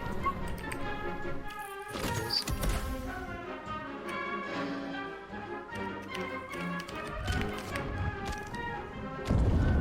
Bumping over here. Oh yeah? I can't help you. I see it. I'm on 20 HP. Can I just off here? The safe way is there's a ladder over here. If you don't make it, you're probably dead though. You see the ladder? Right there. Live ping on the ladder.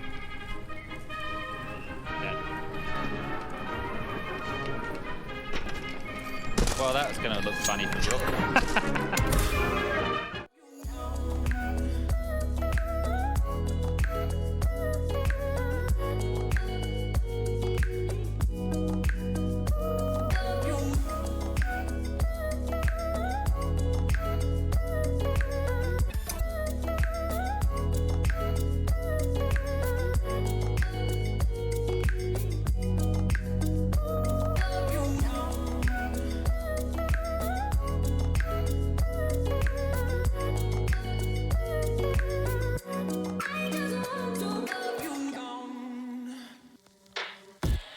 Shadows, I've come to make a name, ready for battle, cause I got a throne to claim. Think that I'll crumble, I'll show you your mistake.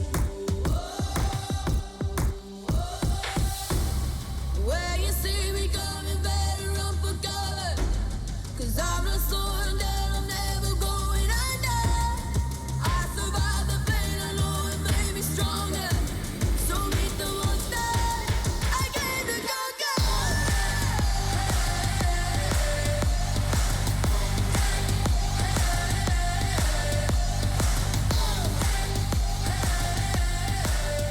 Intel Extreme Masters Summer is brought to you by Intel, Acer Predator, 1xBet, and DHL. I feel a champion waking inside of me.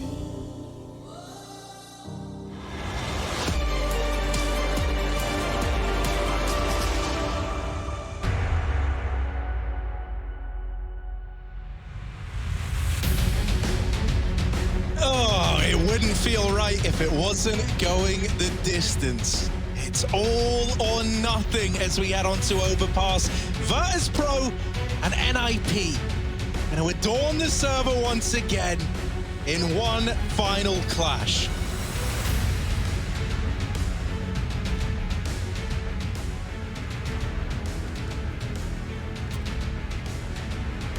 We've had it all.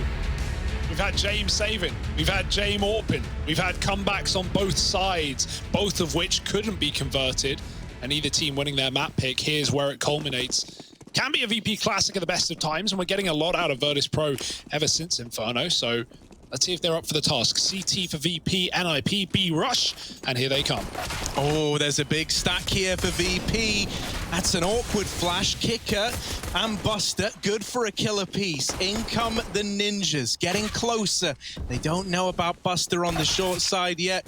And oh, he's going to drive one into the back of the skull of Linus. Just Plopsky, the only man between VP and a dominant pistol round. And there they are, arriving with their first already to kickstart this third map of Overpass. Kiket's had a beautiful series of CS today, and yeah, starting off strong on the third map as well. That's always a good feeling. This little, you know, duo of Kiket and Buster, long time together, you love to see it. All the way back from the Tengri days. NIP, they're going to force up. No bomb plant, no problem. They get Deagle armor with a bit of utility as well. Got James going for a fight down connector. He's short getting taken as well. With the smoke in the con, they don't need to worry about their back being taken. The door being swung open. Linus holding B. He knows they're coming. This is a very confident-looking virtus.pro. Yeah. Already taking a lot of liberties here. And now they just back up. They leave Buster. Aggroed at Monster. In a bit of a bait and switch setup with Yakindar, who's meant to get the attention and propel them into Buster as he waits, tucked in. And he might get his wish as well. This might all come together how VP imagined it would. Yakindar isn't peeking anymore, and now Buster's been spotted, so actually it goes a little bit awry down here towards the Monster area. And now you don't really know if you should be rotating or not if you're VP. Buster only saw a handful of players. He never saw the bomb either. It's not like they've just got a kill down towards Monster, right? That was all the way back at Barrels. So really, NIP could go anywhere. VP have had to split this defense up as a result, 2-2 between either bomb site. And so Sanji and James are about to feel the heat of NIP's D ground. Yeah, FAM SVD, so you can definitely get overwhelmed here. There's only 20 seconds to go, though. NIP, no hesitation. Sanji's dropped heaven. He's got to come right back up. Jame, he's on long. It's a hard spot to clear for NIP. They've got to focus on the site first, but Jame from the sidelines could drop the bomb. Quick fight taken. Device lives, and Plopsky bails him out. MP9 up close and trying to make it work. Does some damage to Kicker. Yakinder on the flank spots Toilets aggro as well. There's everyone inside here for NIP. Oh, he's read it. He knows the flank's coming in. One for Yakinder, and now a little bit more maybe. Jumping around the corner, and only Rez left up. He might get cleared. He will. Yakinder, quiet on Inferno, but coming in with a bang on Overpass. That was great as well. He purposefully took steps as he got to Divider, trying to like trick the player that he'd spotted already get by into thinking he'd hit a timing. And so he reads that peak perfectly. He plays that to perfection. virtus.pro onto a second. And another force from NIP. Yeah. They've loved this today. They did do this a lot, didn't they? Back on the T side of Inferno. And eventually it worked, right? They did break the money. It's always worthwhile when you're making these rounds close. You get in bomb plants, but it wasn't like they got, you know, super close previous round. Yeah, Yakinder and Toilets on CT side is going to be such a nuisance, right? Like, they're rotating back up, but usually just causing problems up on A Banana. Jame has the AWP in round 3 as well. He was more than anticipating the rebuy for NIP. I mean, when it's this cheap to invest, why not just keep going for it, man? It's going to keep you limited in terms of running executes, but you don't need all that utility. It's early in the half. We're going to see executes later in the game for NIP. For now, this is a chance to let your individuals show off. Try and get some headshots with these AK-47. Sanji jumping. Got to be careful. They'll hear the drop, so they know they've been spotted. And ooh, just dodging the nade. Oh, that's a kill. That's one way to start. Device deeging Jame with the AWP. Bye-bye. Yeah, Kendar's already going to grab that AWP because he doesn't want that to fall into Device's hands. But in doing so, in going back to the long area, he's given them a little window of opportunity to just sneak right into this A-bomb site. And NIP, they've hit this timing. They seem to know as well. If site's so clear, where could that A player be? Oh, dear. Still, I mean, that was a headshot dink out of Rez through the wall and the spot. And the spot is perhaps the most important part. They just pressure Yakinder, isolate that one engagement, and now it's a save for VP. Wow. No ifs or buts. They can't do anything here. And that is why you keep up the pressure, right, if you're NIP. That's why you're constantly rebuying on the T side, because a couple of well-placed kills, especially in the current meta, and especially against a team who leans into that meta of saving. Wow, it's going to be all yours. Device, I just don't know how he did it. He didn't even get flashed. He just dry D'd Jame, who was scoped up on long. That should not be allowed. Free AWP in round 3, you take that. And even NIP don't hunt here. They just let their money build up. They let VP stew in it. Oh!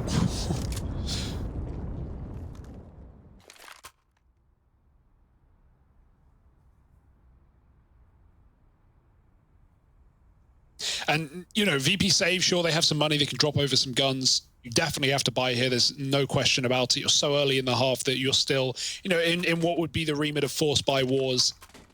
Less so now, considering everyone's pretty much full bought with AWPs as well. James even going to be saving for that, but otherwise his team have bought in. And giving Device an AWP in round 3 is quite a danger. James looking to do it back to him with just the vanilla Deeg. Sure. Double long setup. One player playing anti-flash. That was Sanji, who peeks out after the fact. Yakinder gonna steal all the glory. Between the two of them, they've held on to long. Even drops this smoke so he can fall back out of there. There's no guns for Jame to pick up. So they do just have to let them sit back on the long side, but it's all well and good. A 4-on-3 for virtus.pro. Look at Jame being helpful, boosting Yakinder up. Yeah, it's a nice spot, but it's not good for long. And NIP are walking up right now. You know, you're going to get like likely walked on here. And the boost is quite useless at that point. Device now scoped up on it. And he hits Jame as well through the wall. Wow. James going to escape.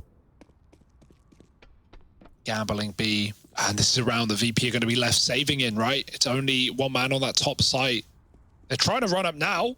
Swapping out with Jane, but it might be all too late. 30 seconds, the molly's in. You kind of need something massive, and he gets domed by Linus. With that might be the round. James gone all the way around the world, though, and so now they're suddenly invested. Kickett's got a kill. They might try and plant for short. They haven't got CT yet. Popsy's trying to take it, and he's died. Oh, my goodness. VP have made this round possible. James long now, right? They just saw him in the site, and he's already wrapping them. He's outmaneuvered the lone device. Will he be ready for the long peek? He's got the AWP. AWP's been retrieved. Jane went to go find it, and it's Buster winning the round. What? virtus.pro grab this third, and man, Jane will go through any lengths to get his hands back on that AWP. He ran, upon getting shot from it, all the way through B, up con, through the toilets, to long, to go get it. Yeah, it's just such an abstract way of playing, but it works so well, right? I mean, it doesn't make a difference in that round technically, I guess, because, you know, Buster and Kick are the ones retaking, getting all the kills. But if anything goes wrong there, then the last place you're looking is A long for sure. And yeah, he grabbed that up as well, so nice stuff. VP, I honestly thought they were done with that round after Kinder got dropped in the A site, but man, they've got a statement. AWPs are plenty though. Double molly. NIP uses smoke to put out the first, but then realize there's another one in the playground. They don't want to waste 2 smokes just to get out mid. Yeah, I think the whole reason that round is as savable as it is because of Kicker, right? Like, makes that play to quickly barrel through the set smokes into the site and strips a player out. And that's something that, you know, we actually see with a few CIS teams. Gambit play overpass much the same. When those smokes come down in A, a lot of the time they go pushing through it and try to fight you instead of respecting them, which we kind of see more often within Europe. And that's because you can get behind cover so quickly, right? In you know, the A site, right? You just dive out dumpster and you're behind truck in an instant. There's only a headshot angle to stop you from short plays. So yeah, that's... Oh, okay, that's one way to get a pick. Ampus tapping Jame out, and the AWP is gone again. Yakinder's picked it back up, and Jame has been getting bullied a little bit here, but Yakinder's got something to say about it, making up for his captain's departure from the round, and he's got a nice little gap on this smoke as well. Flashed off for now. Sanji's also here, and those CTs are coming up the stairs to Yakinder. Oh, they jump over his shot. There's a player up close. Rez is panic spraying, and Yakinder is still in the smoke. Totally overwhelmed, but the trades are good for VP. They had 4 players there, all too convinced, all too confident. And 4-1 up, looking to knock NIP out of the competition.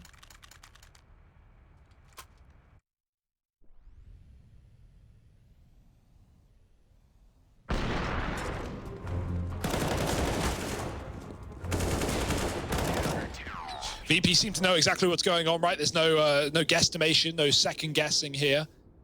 Not seeing any fakes from NIP, any fallbacks into the B bomb site. So as soon as VP see numbers on A, they just bring the entire armada. Also B, very retakeable bomb site, especially if you have utility. A can get awkward when, you know, T's plant for toilets and just sit back and, you know, play the range. But B, often post plants are short and monster. Choke points that can get cut off by utility. Smoke sticks on the bomb. VP are really good at rounds like that, so they have no problem giving up that lower side. Right now, NIP are broken though. Pistol, armor, looking for some big deeks.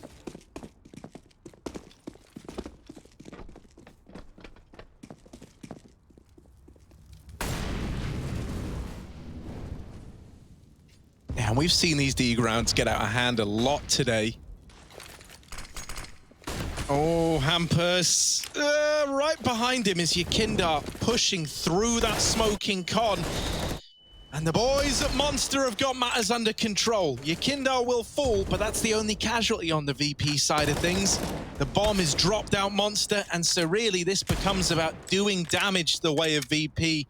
You know you cannot win this round in the situation you're in. But maybe you can take some players to the grave with you. Even that's starting to look at like wishful thinking, as it's just Rez, hoping they come to him. And that's the thing with VP. A lot of the time they just don't. Yeah, even on T sides. Can get scary sometimes, but No, for sure, right? Not giving away anything. This was a beautiful little crossfire at Monster. The reads are already looking really good out of VP. Yeah. Triple kill for Buster there, just spraying them through the smoke. 5-1 up. Yeah, it's not the start you wanted if you're NIP. Really the furthest from it. And you head into this round now lacking an AWP as well, so James may be given a little more freedom to move. Sometimes breaking this little streak and getting, you know, your first to break the silence can be the hardest. We've already got Plopsky with an opener, and he will, by the skin of his teeth, get out of the round with his life intact. So the kill goes untraded. Yeah, Nip won this map every single time back at Flashpoint for the RMR, 4 in a row. Over decent teams as well. It was their T-sides that really were the bread and butter, were the things to look out for. So this is a scary, slow start, but it could be an explosion into the B-bomb site. Kicker holding on in the Molotov for a kill. Buster has the water control, but NIP realize B is very clear. They should have their wits about them and realize that this position is not controlled. Oh, the bomb denied. Okay. Rez dead on the site. And now Buster's been given room to move on the flank. They're not considering it. Backstab missed, and they jump around the pillar. Plopsky with a big flank from Monster. Should have Buster dead to rights, telling his team to hold on, but he misses, and Buster flicks back. The boost up for James, drops the bomb again, and it's only Linus in a 1-on-3. Oh, this is so awkward, man. It feels like nothing has gone right for NIP. They get the openers, but everything else falls apart, and Linus is cancelled out as well. virtus.pro, they win that 3-on-4 with all 3 players staying alive. I am a little bit miffed. It was getting planted for heaven by Rez. Yeah, well, they were going to go default, and then they, as I said, they realized they didn't have water, right? And Plopsky's late to Monster on that flank, so they go and try and plant on the left side of Pillar, and as Rez is getting there, it's a quick peek from CT, then the whole Buster thing goes on. That's very awkward. NIP felt like they had that kill with Plopsky calling for it. He certainly said he had the kill. He should have had the kill. And then at that point, James boosted up as well. You can't get comfortable. You can't relax in the bomb site because VP are re-aggroing from every side. Yeah. A left hook, a right hook. It's a little bit rough because like it was a great reaction out of virtus.pro, but a part of me just wonders, like, you know, if you were always going to wait for Plopsky to come back up short anyway, maybe delaying the plant would have been the game plan. But hell, man, they weren't to know. Everyone's full of opinions once the round is lost. No one's given that insight when it's live. And so it's another B rush, another mow down for Buster. No, denied. Instead, Sanji and Kicker make quick work of the B play. Just Hampus. The bomb not going to get planted here, you imagine. Sanji could give this fight over. Okay. Maybe gives Hampus a way back in. 1v2 is an awful lot more winnable than a 1v3. And it gives you a lot more room as well. Once he pieces together where this second player is, a bomb plant is available to Hampus. Yeah, I like how long he's taking as well, just to take that second fight, a few seconds to reload, to get his head in it, and to make VP doubt themselves. He goes quiet, tapping the bomb in case they're up on pit. They are not, and they respect it. Hampus just looking for the kill before he plants, going to go for the right side instead. He can get swung from CT. James not going for it yet. It's walking out. Oh, Hampus, give it a chance. And he takes the headshot to Yakinda. Back to the Deagle now. James moving up with a pistol of his own. And Hampus has swapped back to the primary. He's out on his left. And he's too slow to react. James winning a 1v1. Nothing surprising about that statement. That's why it's so horrible to clutch against James as well. You never know what kind of pace he's going to approach you with, right? Hampus had been incredible in that 1v3. But when it came to 1v1 in James, he thought he was still going to be hanging back. He's spamming for it. He's not ready for the aggression.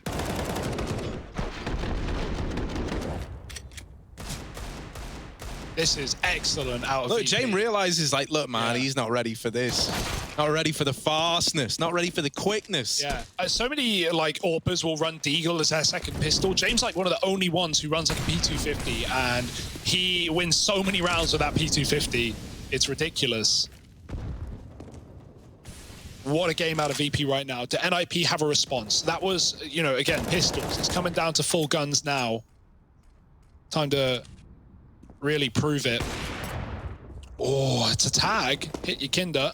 But he does get out alive. James in the connector, and they're walking up on him as well. Of course, he reacts in time, getting that quick shot, and he can escape. He can go B, he can push through con, he can just stay alive. And NIP, without connector control, don't want to hunt him down. They're just going to commit to the top site. It's almost infuriating how good James is at staying alive, right? They can't deal with him. NIP just decide we won't deal with him. We'll commit to this A play, but virtus.pro are here with 3, and there's more coming. There's more on the rotations. Ampus not ready for a second player in a truck, and so Kicker mows them down. virtus.pro 8-1. The dominance is on another level. NIP, we need to see more out of them now than we've seen on any of these T-side rounds so far if they want to somehow turn this around. Yeah, I mean, we've had fairly one-sided games in this matchup so far, but they've, you know, there's always been some rounds there for the T-side, some semblance of control, and a bit of a comeback in the end. But right now, if NIP keep up like this, they're not going to give us anything. 8-1. VP have had every read, they've had every stack, they've won every clutch. A pause for the Ninjas. And they're getting vocal, they're talking about it. Threat's got a lot to say, but is it going to solve the problems VP are presenting? Brett's good at this though, man. Yeah. Like, you know, he is the guy you want. He knows what it takes to re-energize the squad. We often talk about it. I love it how everyone gets pulled into the discussion. You all have to turn around. Device even had the headset off to give it his full attention. So with Threat's little input, is there going to be success in this round for NIP? Flashes in mid, your Kindar's left blind, still gets out of the round with a dink, but it's a 5-on-4 for Nip. Yeah, it's all the flash, that's all it is. If not, your Kinder would have shot way earlier and probably had a double kill. NIP were just trying to smoke the molly. Aggro, held by Hampus, denied by Buster, and James trapped in the connector. He's trying to get that kill quick before he gets locked in for the top, and he hits the shot with a no-scope. Molly from his teammate. James don't care. He's now got control of the bomb, although he doesn't know it. He's in a race against time, against Device and Rez, going back to pick it up. James tough. You don't expect this. He's a dead man. You don't expect James doing that, and it would have never happened if it wasn't for his teammate's Molotov. James is like just hitting every kind of timing. Now, this is one that he surely misses, right? James surely. Oh my word! How does he do it? How does he do it? He can't keep getting away with it. You just cannot get rid of James. No matter how hard you try, even the things that go wrong for James send him on a path to success. He got mollied by a teammate, and the push ended up with him discovering the bomb and winning the round. It just feels like there's some kind of divine intervention, man. I mean, it would be James that's reaping the reward of that, exactly right? Classic bit of nepotism there. The big man upstairs looking down on James going, go on, son, give him hell. Yeah. He's breaking bread right now, but he's not sharing any of it with NIP. It's a feast for virtus.pro, 9-1 up.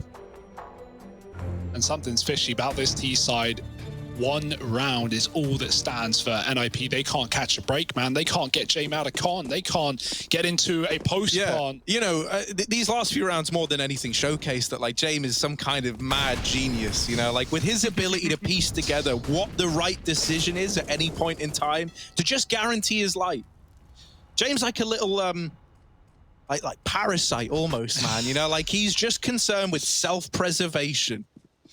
And it's beautiful how dedicated he is to it. This round, they're close. I don't think you can preserve anything here, James. He's somehow still alive, but... Please die. No. No, James. You're too health. You're not supposed... His team are trying to kill him. They're doing a better job than NIP. Another molly that almost touches James' tip, but he gets out with a smoke.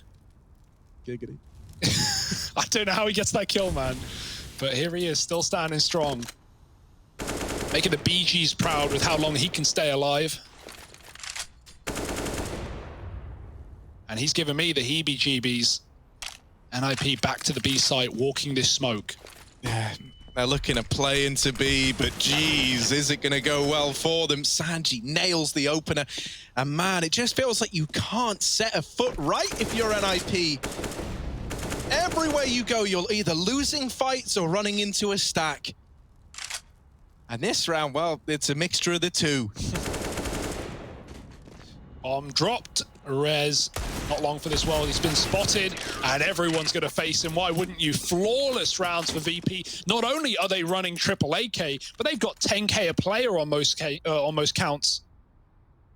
10-1. And this is not what I imagined after a hyper-competitive series, after NIP taking their map pick, almost pulling the comeback on Inferno. And all for this? Well, man, you know, it would be a VP classic where they long you out across 3 maps. I'm being serious, right? I think it does really play to their advantage in that every time you go up against VP, you're in this for hours, man, and they do this every damn day. But for you, you know, when you're the guys up against them, it takes a great deal of resilience to battle back against this team. Have NIP got any steam left in this T side? As I said earlier, this is usually where they get the majority of their rounds, so really going against the grain. Walking up contact day. Only James here. This could be the perfect round for NIP. I say that, right? James not really given them many opportunities, but in terms of the numbers, they're looking good for NIP. Rotate already running up, and Sanji's going to walk as well as to not make noise. The steps will be heard from short A. So they know there's at least 2 here, but now a 3rd in position. And it's all quiet at B for a second, and then VP make the read. But is it the right read? Notice that bomb on its own back down B. This could be a perfect fake for NIP if they can run and execute, send in someone to commit, and then walk back down into the lower site. This is exactly what NIP need. VP have known what's going on before it happens. This is the first time they don't. Yeah. First time you feel like you've been able to break through this iron wall of virtus.pro. You haven't even broken through it yet, but you finally got your pieces in the right place. Hampus, how much can he sell the fake? Can he do anything? Just by being here, he's kept 3 on this upper site. Kicker and Buster, both 12 kills apiece, are solely responsible for B right now. And they are just churning through NIP. They walk into just 2 players and they can't break through. virtus.pro onto 11, and this is so dominant right now. I don't know what's required from NIP. I don't know if anything can happen to get them back into this one. Yeah, how do you recover mentally from a round like that, right? Like, nothing's worked this T side. You finally show your best setup ever. You fully bait VP into the stack on A, and still, you don't even get a kill in B. You get completely ruined. No bomb plant, no money, no rounds. Humiliation for NIP. And virtus.pro, it's got to feel good to see them back like this, right? Finalists back at Katowice. Looking to make another run, and in doing so, cutting down Device's streak. Maybe left back with the Danes. Getting grouped. It's not over till it's over. But this is the most one-sided this series has ever been. Yeah, we spoke about the idea of VP making statements back on Inferno. Little did we know that this is what we would feast our eyes upon come the 3rd map. AAA setup, your Kindar waiting at long. He drops that smoke, but still removes Hampus. So a man down for NIP. And from bad to worse, it's more of the meat grinder. More of this just relentless AK spam to find 12 for virtus.pro. NIP aren't even getting kills, man. They're not even getting on the board. Linus is 1 and 12. Device has 3 kills. Remember how this game started? In like round 3, Device 1D'd Jane with the AWP and he got it back, and you thought, wow, NIP, the 4 spores that got them into Inferno, that made them believe again. I was believing at the start of this map. Not anymore. 12-1. virtus.pro, another AAA setup as NIP walk into it. We've got B control out of the gate for NIP. Rez smoking the molly and trying to take mid, but look who's here to party. It's James. Yeah, he's taking liberties again, this time with long aggression, and it's only Rez in middle. Rez might be about to just get sideswept out of the round if Jane goes any further forward. Of course, the B stack right now as well. Oh, contact, it could be good, right? We've seen every B play be pretty telegraphed here for NIP, but even with the contact play, Bust is just going to hit the headshot with the AK-47. Nade stack does a bit of damage, but damage is not what you're looking for. Rez has at least crept up past James. James is still on the angle, by the way. He's still looking. He could just get shot in the back of the head. Yeah. In fact, that's exactly what should happen. Will Rez clear so deep? He should. Oh, yes. Ooh, okay. The shot's missed, but it's fine. Rez still able to regain control. Yeah. And now he's opened up the potential of an A play. You've still got to get past your Kindar. That is easier said than done. Oh, no, they're going back down con. They're going to let this man at long sell a fake. Rez is in A and he's calling. I don't see anyone, guys. I wonder if this puts a seed of doubt in the mind of NIP. Especially with him getting kills up on A. This is awkward. Rez has got the A bomb site, and yet still they're going into this double hold. The bomb's cut loose. It's just Device in a 1v2.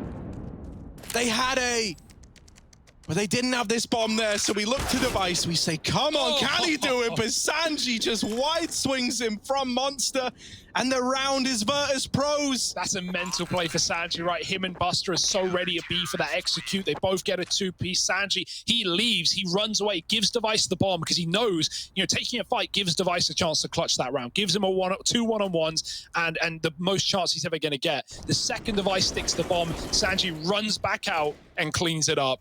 Device doesn't get a second to react, a second to reposition. 13-1, a statement made. No way this can go wrong for VP, surely, at this scoreline. NIP, bit of a B-rush, send it right home. 5 players fast into the water, we've even got them waiting outside of the Monster. How telegraphed will this be? Molly starting to go over, NIP gonna hit the go button, they're gonna go fast. Oh, and Kicker with the mow down. Not a good look, not a good start. Device reclaims 1, but is that going to be enough? They lose Hampus. They're looking for anything, but they can't find it. Just Device. virtus.pro about to 14-1 the half, and there it is. Oh, is this how it ends for NIP? Not with some kind of comeback, but with a whimper.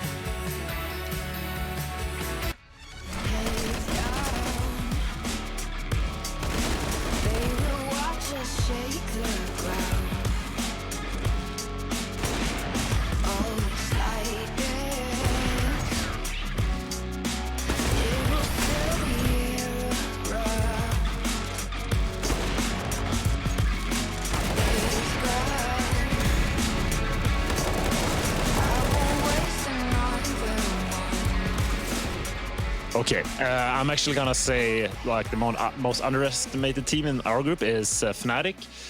They've had a really hard time recently, and obviously I don't think they're favorites, but I think a lot of people tend to read in too much in like 1 or 2 tournaments where they think like you get 2 bad results and then you're just off the planet and you need to change everything. I don't really necessarily think that's the case for Fnatic yet. I definitely think they have upset potential. They can beat almost every team in this group. So I would say Fnatic. Yeah, I mean, I don't really think necessarily there are any teams that are over or underrated in our group, to be honest. Maybe OG have not really have had the results they want, so they are maybe a bit like people are not expecting too much of them either, but they're boot camping and they did well last time, so yeah, I mean, they're a tough opponent, and then I think VP is probably fairly rated, but they're probably one of the best teams in the group in my opinion. Chasing love in an empty bar, pour a drink till I make it past. The midnight hour seems to come and go, but I know. Walk on up with a drink in hand, sipping mixers cause you can, and all the lights begin to switch off. You're chasing the light, holding on for life, feeling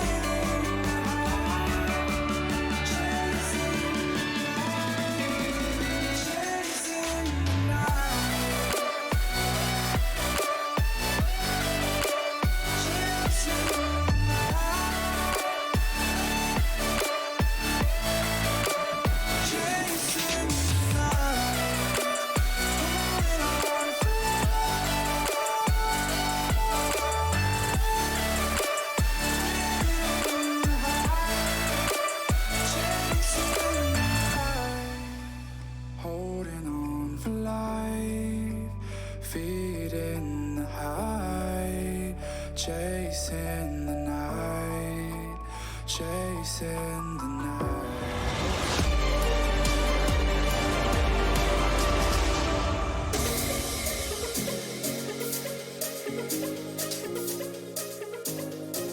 Little did we know we would have the holiest of days for the second coming of Jame and virtus.pro here on Overpass. 14-1 at the end of that first half.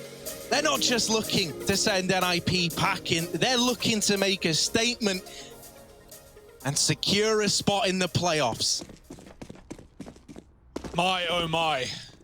Got to close it now though, VP. Don't want to let NIP get back in, safe to say. They're not thinking about that yet, but a pistol can mean everything. 14-1. 14-1 after one hell of a competitive series. You would forget all of that in an instant, and I can't blame you. NIP heavy in middle, VP going back to B. It's going to get spotted. Plopsky is here. Oh, they jump him. So he's got the info, but he's not got the kills. The first will be found by Hampus, but the B site is taken. No kit for this retake. Nothing but armor for NIP. That could get problematic. It's a safe plant. Device on the big flank, and Jame is in spawn. Yeah, he's waiting. Oh, how enraged would you be if your Device, the $1 million man, removed from this round? And so now NIP look down the ranks. It's the remaining 4 to try and move in. Your Kindar was boosted into heaven. Anywhere you go, VP are already there, planting the flag of virtus.pro in this pistol. Just one man left. And yeah, it's ugly. It's not pretty. Rez has been given a chance. The bomb's not planted for heaven, but he doesn't have a kit. And so he needs Yakindar to take this fight. He's just not giving it to him. Yakindar salt in the wound. Rez gets all the kills, but round 15 goes to virtus.pro. Yeah, Yakinda didn't care that it wasn't for him. He just gets his stopwatch out, man. He starts counting down the seconds. After about 5, he jumps in. He knows there's no kit. He knows there's no chance. My goodness. And Jame killing Device in spawn as well, as you said. It's been years since Device has met the Virtus plow, but here it is. Reaping its rewards. 15-1, and the playoffs are within touching distance here for virtus.pro. Yeah, we already saw Astralis' playoff streak at ESL events brought to a close. And Device is now looking like they're going to follow in quite a fashion. No one could have predicted this as our third map. Nova? Dealt with by Buster. A 3-on-3 to decide the outcome of this map. This series. This entire group stage, Harry. It hangs in the balance right now. NIP are coming up connector. That's going to give them a fast flank on this A attack. An attack that they expect to be coming. Rez is going to confirm, killing Jame at range. Buster's up close, though. He's going to get flashed. He's in front of it, and Buster not ready for the fight. Rez takes the win and leaves Sanji in the wind. 1v3, a minute on the clock. Going to try and stall out a little bit, make NIP doubt it. Has he gone back to spawn? Has he gone back to B? Those are the questions being asked here by this CT side. So Sanji just sweating out a few seconds while he can. They're even re-aggroing. Uh-oh. I don't know if he'll be ready for Rez. Yeah, just going to sideline him. All right, NIP, they win the force. But if anyone's sitting here rubbing their hands together going, oh, here we go, boys. This is it. We're right back in. I don't think anyone's doing that. Yeah, Rez, 15-14, having a great game. No one else on NIP even touching him right now. That was 4 kills from him in that round. Well earned, but potentially of little impact.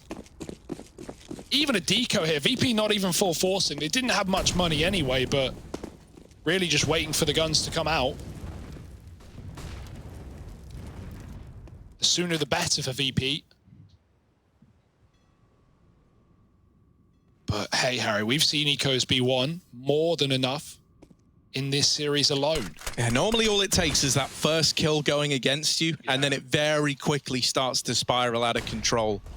If you win that opening fight, pressure's really off. And Rez locking that in middle. You mentioned how he's really the only guy delivering right now for NIP. He's at least kickstarted this anti-eco the right way. Yeah, no mistakes can be made, though, here for NIP. They've got to be picture perfect. Yeah, being real, man. It's at times like this, for guys like Linus, right? You're going to ask this dude to dig incredibly deep. If you really believe that you can make this comeback happen, it's going to take a tremendous deal of mental fortitude. And that's, you know, before you even move on to the actual Counter-Strike that's got to be played. Hell, quite a trial by fire, right? You learn through doing it. Likely going to be done to you instead. Buster with a dig, grabs devices M4. He's going to get pushed by Rez, though. Nice tag, nothing more. Kick it alone at B. No bomb. No reason to go back for it either. Accepting the reality and taking Linus down with him. Yeah, man, get your head back in the game, but it's actually been torn off. 3 rounds for NIP, but we're all just waiting. Bated breath for these rifles of VP. I love how even in a 15-3 scoreline with a deco, with no real expectation of you winning the round, VP are still sweating it to the final 10 seconds, looking for any damage they can, looking to set themselves up for the long run, making anything out of that eco. Yeah, I mean, you know, quite often the way that this gets away from you is if you treat it like you've only got 1 round left to win, right? I bet VP right now are treating this like a full game still. Device. Nice little anti-eco out of him. Quick work on the mid players. No chance of this round getting out of hand, surely now. But is this just trying to save a little face? Is this just making the scoreline not look so ugly? It's going to take a long while before we even start to consider the possibility of a comeback. Oh, nice. Nice clean round from NIP, but now the guns are coming back again for virtus.pro. Yeah, more than enough chances here, but right, sooner the better, definitely the thought of VP. James even been given the AWP as well into this first gun round. Device certainly going to meet him there. Nice hold from Linus, right? Needed something from the guy. He was full flashed out and the Glocks were hunting him down, but he still gets a double. And here it is, backs up against the wall, pushed into the corner. VP demanding the lunch money of NIP. Well, they hand it over. Oh, 5-man boost employed. James collects his freebie, and it's a huge man to find. Rez, as the only player in double digits, almost 20 kills deep, snuffed out of the round without even getting to play. So we need a new hero. We need a new point man. Device down low, up in party, trying to hold on. And Hampus falls in middle in the meantime. Sanji cancels him out. And is this now the beginning of the end? NIP, we're down to a 2-on-2. Plopsky, the only man with HP, isn't able to win his fight in middle. And so it's young gun Linus. Just one guy up against it. Look at Sanji just run onto the A site. The bomb is playing for B. Sanji's doing the same. He wants to walk through CT. Oh no, Buster's coming back up. He looked like he was going lower. Instead, the site is empty. So Sanji calls for support. He might even be given the one-on-one. Linus got loads of nades here to take down either of these two players. Here comes Buster. Linus, does he check the corner? Sanji's position, man, is to win the round, and there it is. virtus.pro, they lock it in. They're going to the playoffs. Woo! They send NIP packing in quite the fashion.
Нет, Нет, забей. Иди на.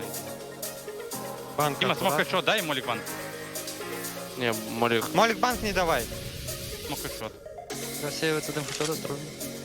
Не будем. Я смог себе дал. Найс! Лучшие, пацаны. Poor Linus like a lamb to the VP slaughter. Death by Bear and death to NIP's place in IEM Summer as VP absolutely demolished them. I mean, there's not much to say. It was just a steamroller performance, Kasad. Yeah, I mean, the CT side was completely like they fully destroyed NIP. But I have to say that NIP didn't do too many bad things. They tried literally everything. They had the A sets, B set, you know, they tried defaults, they tried exploding, they tried fakes, everything they had probably in their playbook. They tried, but it just didn't work simply because everybody was hitting shots on the side of VP. Nobody was like, you know, under what, 15, 16 kills. Yeah, and individually also not only in terms of shots, but also in terms of reactions, some situations, right? You have James, who looks like he's in the worst position ever, stuck in connector with a guy coming underpass, and NIP already took mid. But, you know, he gets off with killing the guy behind them and then just runs up and just creates so much commotion. And that was NIP trying to go for a bit of a, you know, faster